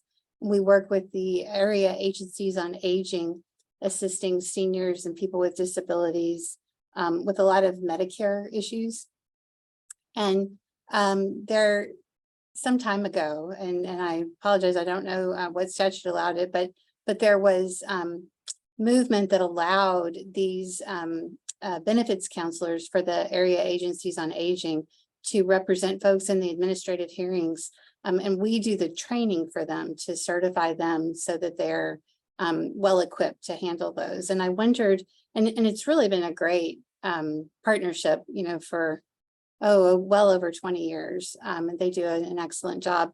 I just wondered if there might be other opportunities with other social service type organizations where people within a specific area might get specialized training to kind of like Alaska's community justice model. But I wondered if your group had talked about that at all, or had what your thoughts were. I think the short answer is no, not substantively, but there is, I know the statute that you're talking about, it's specific to HHSC. Mhm. I think it might be more broad, it might be broader than what you even identified, but anybody within HHSC. Let me answer your question by saying, we think we're going to track Kennon's scope of practice area as far as what we are going to regulate. So if the scope of practice area says these are the 4 areas that we're doing it, I suspect that's going to be the 4 areas that we're going to do it in, which I don't think is going to touch on that HHSC provision, but if I'm wrong, correct me.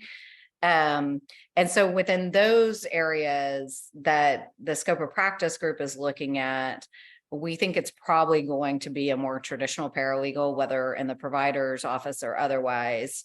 Does that answer your question? Is we know about this other area, and that makes us comfortable that the legislature thinks that we know that non-lawyers can be significantly helpful in specialized areas of the law. But we're going to stick to whatever the scope of practice area that Kennon's looking at. Yeah, I think there are opportunities with some community organizations, particularly around housing, and those issues, you know, where there are sort of community experts about those types of things. Where we said that's why I'm thinking it maybe isn't the business model, you know, where they're actually making money off of it. They might actually provide the service for free to this population, and so if there's an opportunity to empower them and authorize them to do so, I think it could be helpful. So right, and I think that goes into, and I should have mentioned that too, that one of the areas that Kennon's group has been studying that wasn't reported in great detail today, but mentioned, is these community advocates. I forgot the name that her subcommittee is using for them, but the Alaska model of community advocates. If we do move forward with recommending that the Supreme Court adopt such a program, I think that would then fall to my subcommittee to, you know, figure out how, if at all, we think we need to regulate them to ensure public safety. And that would be sort of a subset beyond paraprofessionals that we would make a recommendation on. thanks so much. I appreciate it. Thank you. I appreciate your comments so much. I'm going to be thinking about them more than you know, probably for the next couple of weeks. So thank you for that feedback. Jonathan. First of all, I want to thank you and your committee for all the hard work that you've done. It's apparent in your report, and I appreciate that very much. I have 2 areas of comment on the subject matter of qualification from a family law perspective that I hope would be helpful for your subcommittee. The first, I referenced the comment that you made in your memorandum that the licensing subcommittee will additionally require subject matter specific training and experience. And I could not agree more. I think it's very important that we have that training be subject matter specific. Texas family law is unique. Our family law is different from Arizona and Utah and California and all the other states. And we need for folks to have experience with Texas family law in order for them to have a hope of being qualified the way we need them to be.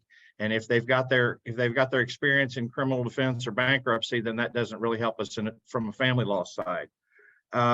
We are That's definitely also- leaning to that. And if I could just add to, also on the CLE requirements, we think those will be specific to providers we've approved and subject matter related to the limited license.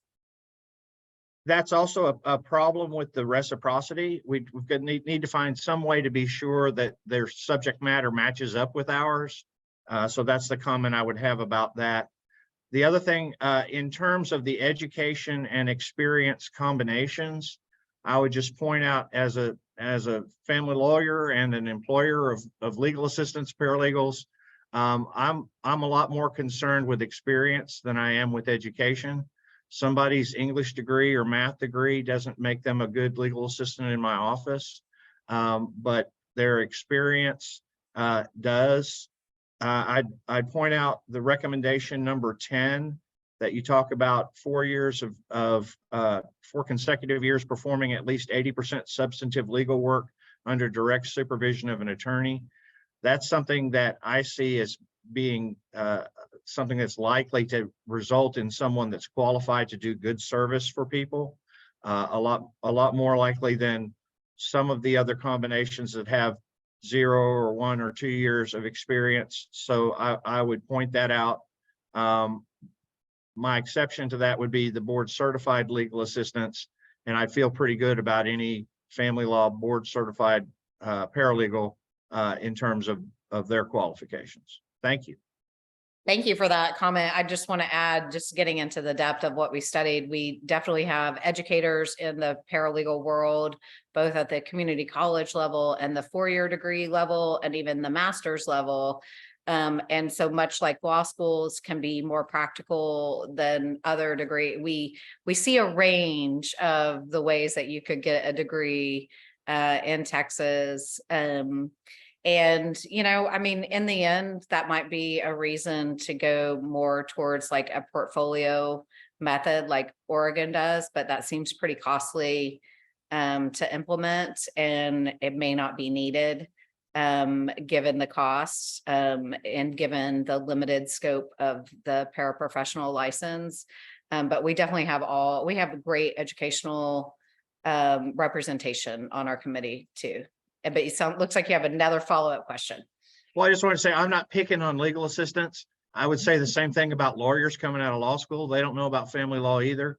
And so there's a certain amount of on the job that you've got to have to be able to do your job well.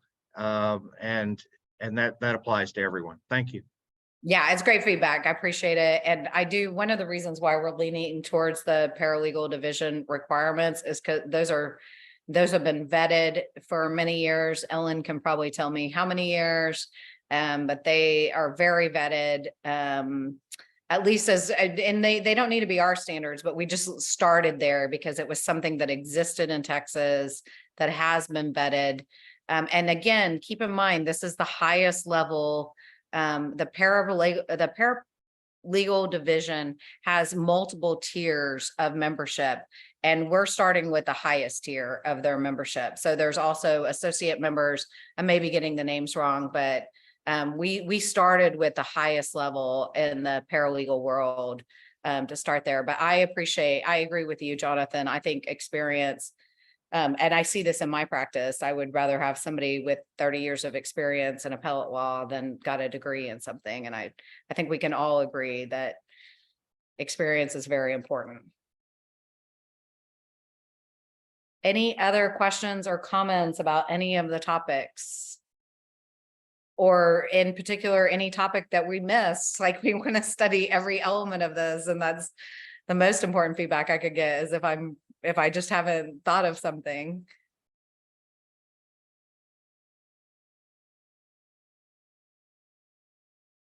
Okay, wonderful. Then I guess I will turn it back to Kenan to tell us what's next on the agenda, which I think might be communications. Correct. We are to item 4 on the agenda, which is a communication update by Justice Massengill. Okay, thanks, Kenan. So what I'm going to share with you, I hope, is going to, I hope that the presentations we've been giving up to this point are going to, we'll have reinforced the themes that I want to share with you. But we've put a lot of thought into how we want to present this project and respond to people who are interested in the project.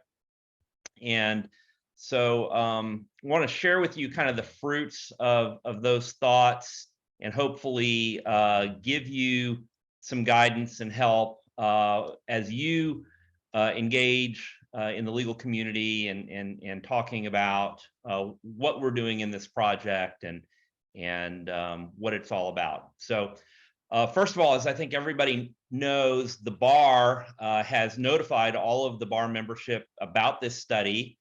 It has invited comments, and we have received a fair amount of feedback. The way we are asking people to share that is through the email address suggestions@texasatj.org. And that address has been floating out there on a lot of our communications about this project. We would love to have the help of everybody who's participating in this meeting today and observing to share that email address with anybody who has expressed interest in having input, sharing comments with us.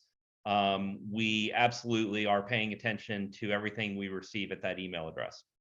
If I could just add on to that, one point I made this weekend at the Bar Leaders Conference that Harriet mentioned earlier is we really are reading that email address. We get a weekly report. Kenan, Justice Massengale, and I get a weekly report. It also, so we're reading it. Harriet Myers is reading it, as well as our friends at National Center for State Courts. This is not, I know that suggestion sounds like it's going to a vacant box. It absolutely is not. We are actually getting them every week and reading them and discussing them. So if anybody who is listening, or as you encourage people, as Justice Massengale is asking you to do, to give us feedback, I promise you that we are reading every single email. Thanks, Lisa.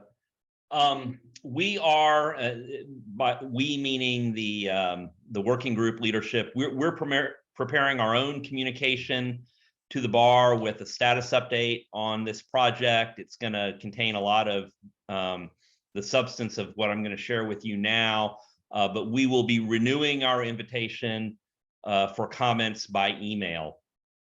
We are, of course, aware there's a lot of questions about the project. And when asked about it, we want to emphasize, and we would like all of you to help us emphasize, two primary points. The first of them is acknowledgement of the staggering chasm of unmet civil legal needs among low-income Texans. There's really not any debate to be had about this, and we are really at a risk of creating a perception that our courts are available only to people who can afford lawyers. That threatens public confidence in the justice system. It threatens public confidence in the legal profession. I don't think we've yet mentioned the great leadership we've had from Chief Justice Nathan Hecht, but he's a national leader on these issues, and he's recently said that justice for only those who can afford it is neither justice for all nor justice at all. And I think that really encapsulates the reason why we're investing all this time in this project. Investing funding for legal aid, promoting pro bono representation, of course, those things are important. We're not going to take our foot off the gas on those fronts, but we have to acknowledge those are not enough to address the substantial need. And doing nothing to address this access to justice crisis just simply is not an option. So this persistent justice gap is the whole reason for the project. And it is why the court asked the Access to Justice Commission to start the process of studying these issues and making recommendations. So then the second point with that backdrop is to emphasize that unlike some of the proposals and efforts that have been undertaken in some other jurisdictions, the Texas Supreme Court's charge to us is specifically focused on improving access to justice for low-income Texans. And everything we're doing in this working group and in the subcommittees, we are focused on that. We're focused on identifying and increasing the availability of civil legal services for the areas of greatest need for clients who have no or very, very limited ability to pay for lawyers. The project is innovative. It's not meant to be revolutionary. And because we're focused on the needs of people who can't afford to pay lawyers anyway, the impact on the existing practices of Texas lawyers is expected to be minimal.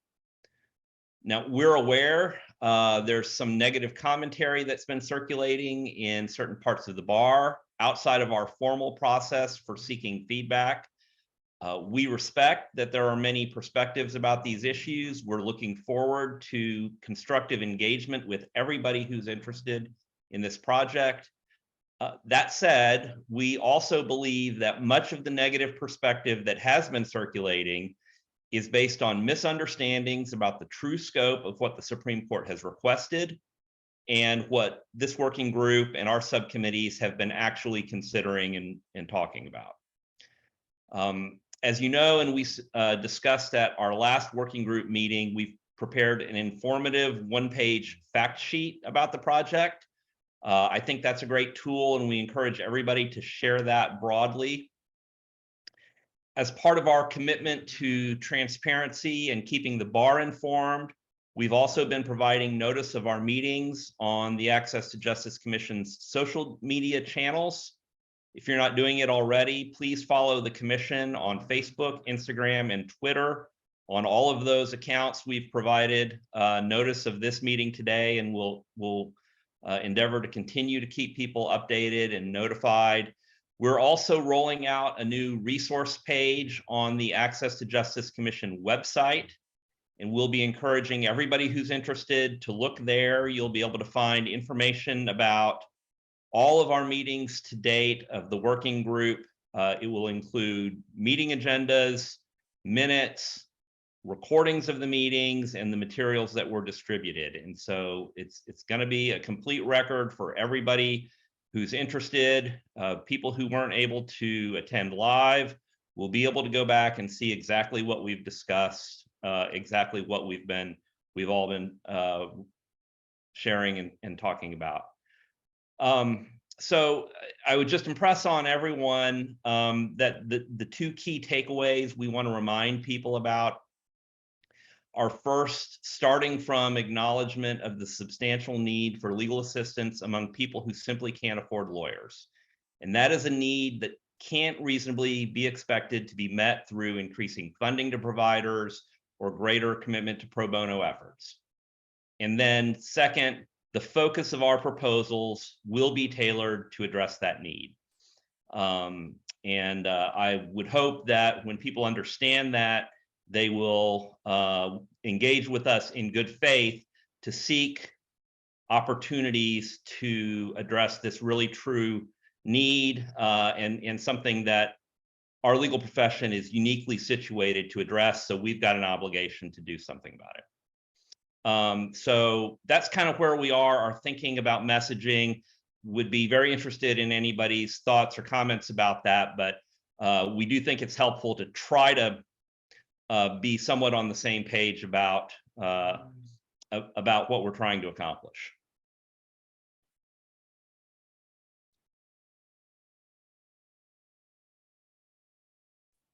Any comments? Great, we all agree. Any comments from anybody on the communication update? I'll note for all of you that Lonnie has helpfully provided in the chat link to the fact sheet that was provided separately, I think at our last working group meeting as well. All right, we are now moving on to item 5 on the agenda. This is an overview of stakeholder feedback to be provided by the National Center for State Courts. All right, let me try to share my screen. Can you guys see my little happy graphic? Great, okay. All right, so, oops, let me see. You see my whole screen or just my PowerPoint? Just I'm seeing your PowerPoint, but it Okay. doesn't fit the full screen either. Sorry, I'm not in my normal place. I will share this after the meeting too, so you guys can see the full slide deck. So I'm Lonnie Summers. I'm with the National Center for State Courts. And as you know, the National Center is supporting the working group. And one of the big pieces of our work on this project is to help gather stakeholder feedback. And so we started planning back in March about the best way to collect feedback, and we'll walk you through our methodology in just a moment. But we recently wrapped up the last of our focus groups, and I'm going to tell you a little bit about our findings. So first of all, why gather stakeholder feedback? We were looking at a few things in particular, and that is we wanted to capture information about the current landscape in Texas. We wanted to understand barriers that low-income individuals face. And then we also wanted to look at strategies that can help address the justice gap for low-income Texans, and then recognize how the commission can work with stakeholders on this. So our methodology, what did we do? How did we do it? We took a two-prong approach to gathering stakeholder feedback. We looked at, we did a survey, and then we also did some focus groups. So as you all know, Texas is a big state. There are a lot of people who are interested in this work. We wish it would be possible to talk to everybody, but of course, just not possible. And so we employed a survey in addition to some focus groups in hopes that we could reach more people that had input about the project. So the National Center put together a list of categories of stakeholders that the working group may want to hear from. And you can see some examples here of those groups: judges, law school folks, paralegals, policy stakeholders, etc. And we circulated this list of categories to the co-chairs for review and approval. Grace and I are not from Texas, and we don't know the people in your state like you all know the people in your state and the leaders of your bar. But we made some recommendations based on our experience and recommendations from other states. And then ultimately, the co-chairs made decisions on who should be included. And so we compiled a list of actual individual stakeholders from these groups, which we then circulated to the co-chairs and the commission leadership for review and approval. We drafted some survey questions, which also was a collaborative effort with the co-chairs and the commission leadership to finalize those questions. So the survey we sent out to 132 stakeholders. We used a web-based survey. The tool is called Qualtrics. It's pretty similar to SurveyMonkey if you're familiar with that. The survey opened in late May, and we just recently closed it at the end of July. We sent out several reminders and follow-up messages to make sure that we are reaching as many stakeholders as possible with the survey. And at the same time, we also were doing some focus groups. So again, we relied on the co-chairs and commission leadership to guide our efforts. We held 10 separate focus groups between March and June of 2023 with participants who were recommended from the groups that we had suggested. So what did we find? We heard from stakeholders about the current landscape in Texas. Stakeholders told us that nonprofit legal aid organizations largely bear the burden of providing legal services to low-income Texans. We heard that practitioners are spread too thin. We heard that there are not enough lawyers out there to meet demand. We heard from stakeholders that many large firms do pro bono, but it's just not enough. And that there's a pressing need to expand access to legal services in Texas. And I feel like I'm preaching to the choir here. You all know that this feedback that we got really jives with a lot of the studies that we've seen and reports that have come out both in Texas and nationally about the justice gap. You may have clicked on the fact sheet just now and seen, the statistics that are on there, that 5.2 million Texans qualify for civil legal aid, and yet there's only one legal aid lawyer for every 7,000 who qualify. So the feedback that we got here really was not, a surprise. We also heard from stakeholders about the current landscape in Texas that pertains to non-attorney practice. We learned that there is some non-attorney practice happening already in Texas. Stakeholders referenced third-year law students who have bar cards They talked about some non-attorney representation in JP court in certain types of cases. Landlord-tenant is one. We heard about legal services providers who use qualified representatives or non-lawyer advocates in certain cases, including disability, elder care, and administrative proceedings. They also participate in ADA and Section 504 administrative decision meetings. In terms of barriers, this slide captures some of the feedback that we heard from stakeholders about those barriers. Again, lack of access, long wait times, unrealistic financial thresholds, income and eligibility. Income and citizen eligibility. It's hard to say, eligibility limitations. We heard from stakeholders that the current legal aid income threshold is low. So even those who are slightly above the limit are really still unable to afford private counsel. And that's a big barrier. We also heard about challenges that are specific to certain case types, for example, VA benefits cases or other areas where there are just not a lot of lawyers practicing in that area and just not enough to meet the need. So stakeholders offered some strategies and suggestions on how to address the justice gap. Some folks recommended training staff at community partner agencies to provide legal advice and representation, maybe under the supervision of a legal aid attorney. I think this contemplates the community justice worker model that we had talked about that is in Alaska and some other areas. Another suggestion is to permit paraprofessional practice in eviction cases, maybe with some training. This particular stakeholder noted high number of tenants who go without representation in landlord-tenant.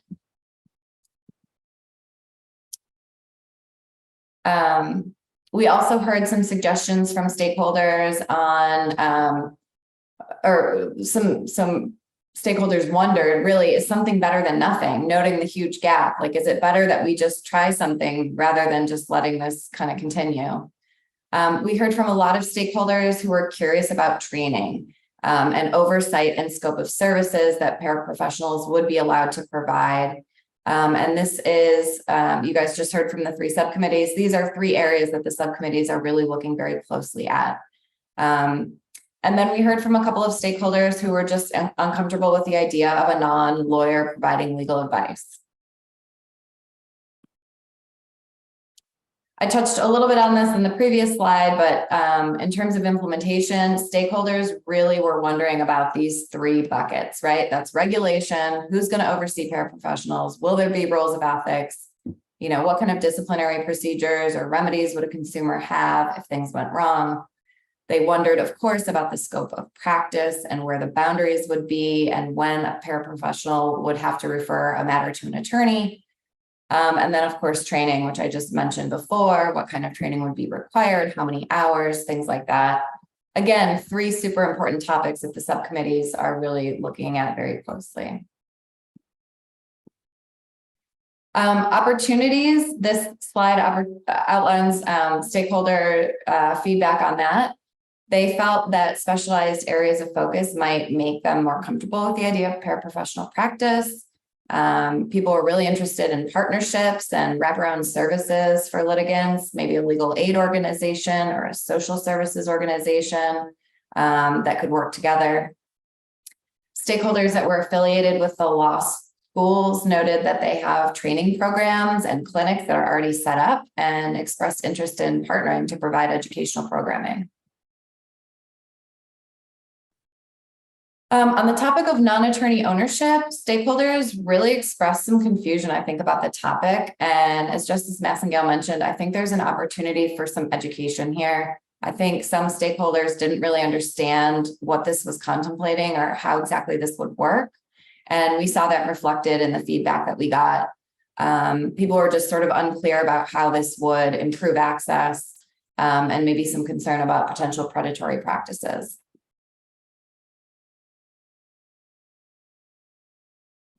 So this slide contains just some final thoughts from the survey and from the focus groups. Overall, stakeholders are really interested in this project. They want to stay in the loop. They want to be included in future conversations. They're really sort of invested in seeing this through. Stakeholders also offered some thoughtful suggestions about how to address the justice gap. Some of these suggestions definitely went beyond the charge of the instant project, but I thought it was interesting to include. They recommended things like process simplification, legal information hubs, kiosks, incentivizing pro bono, and of course, increasing funding for existing legal aid services providers. So that's a pretty high level overview of stakeholder feedback. Does anyone have any questions?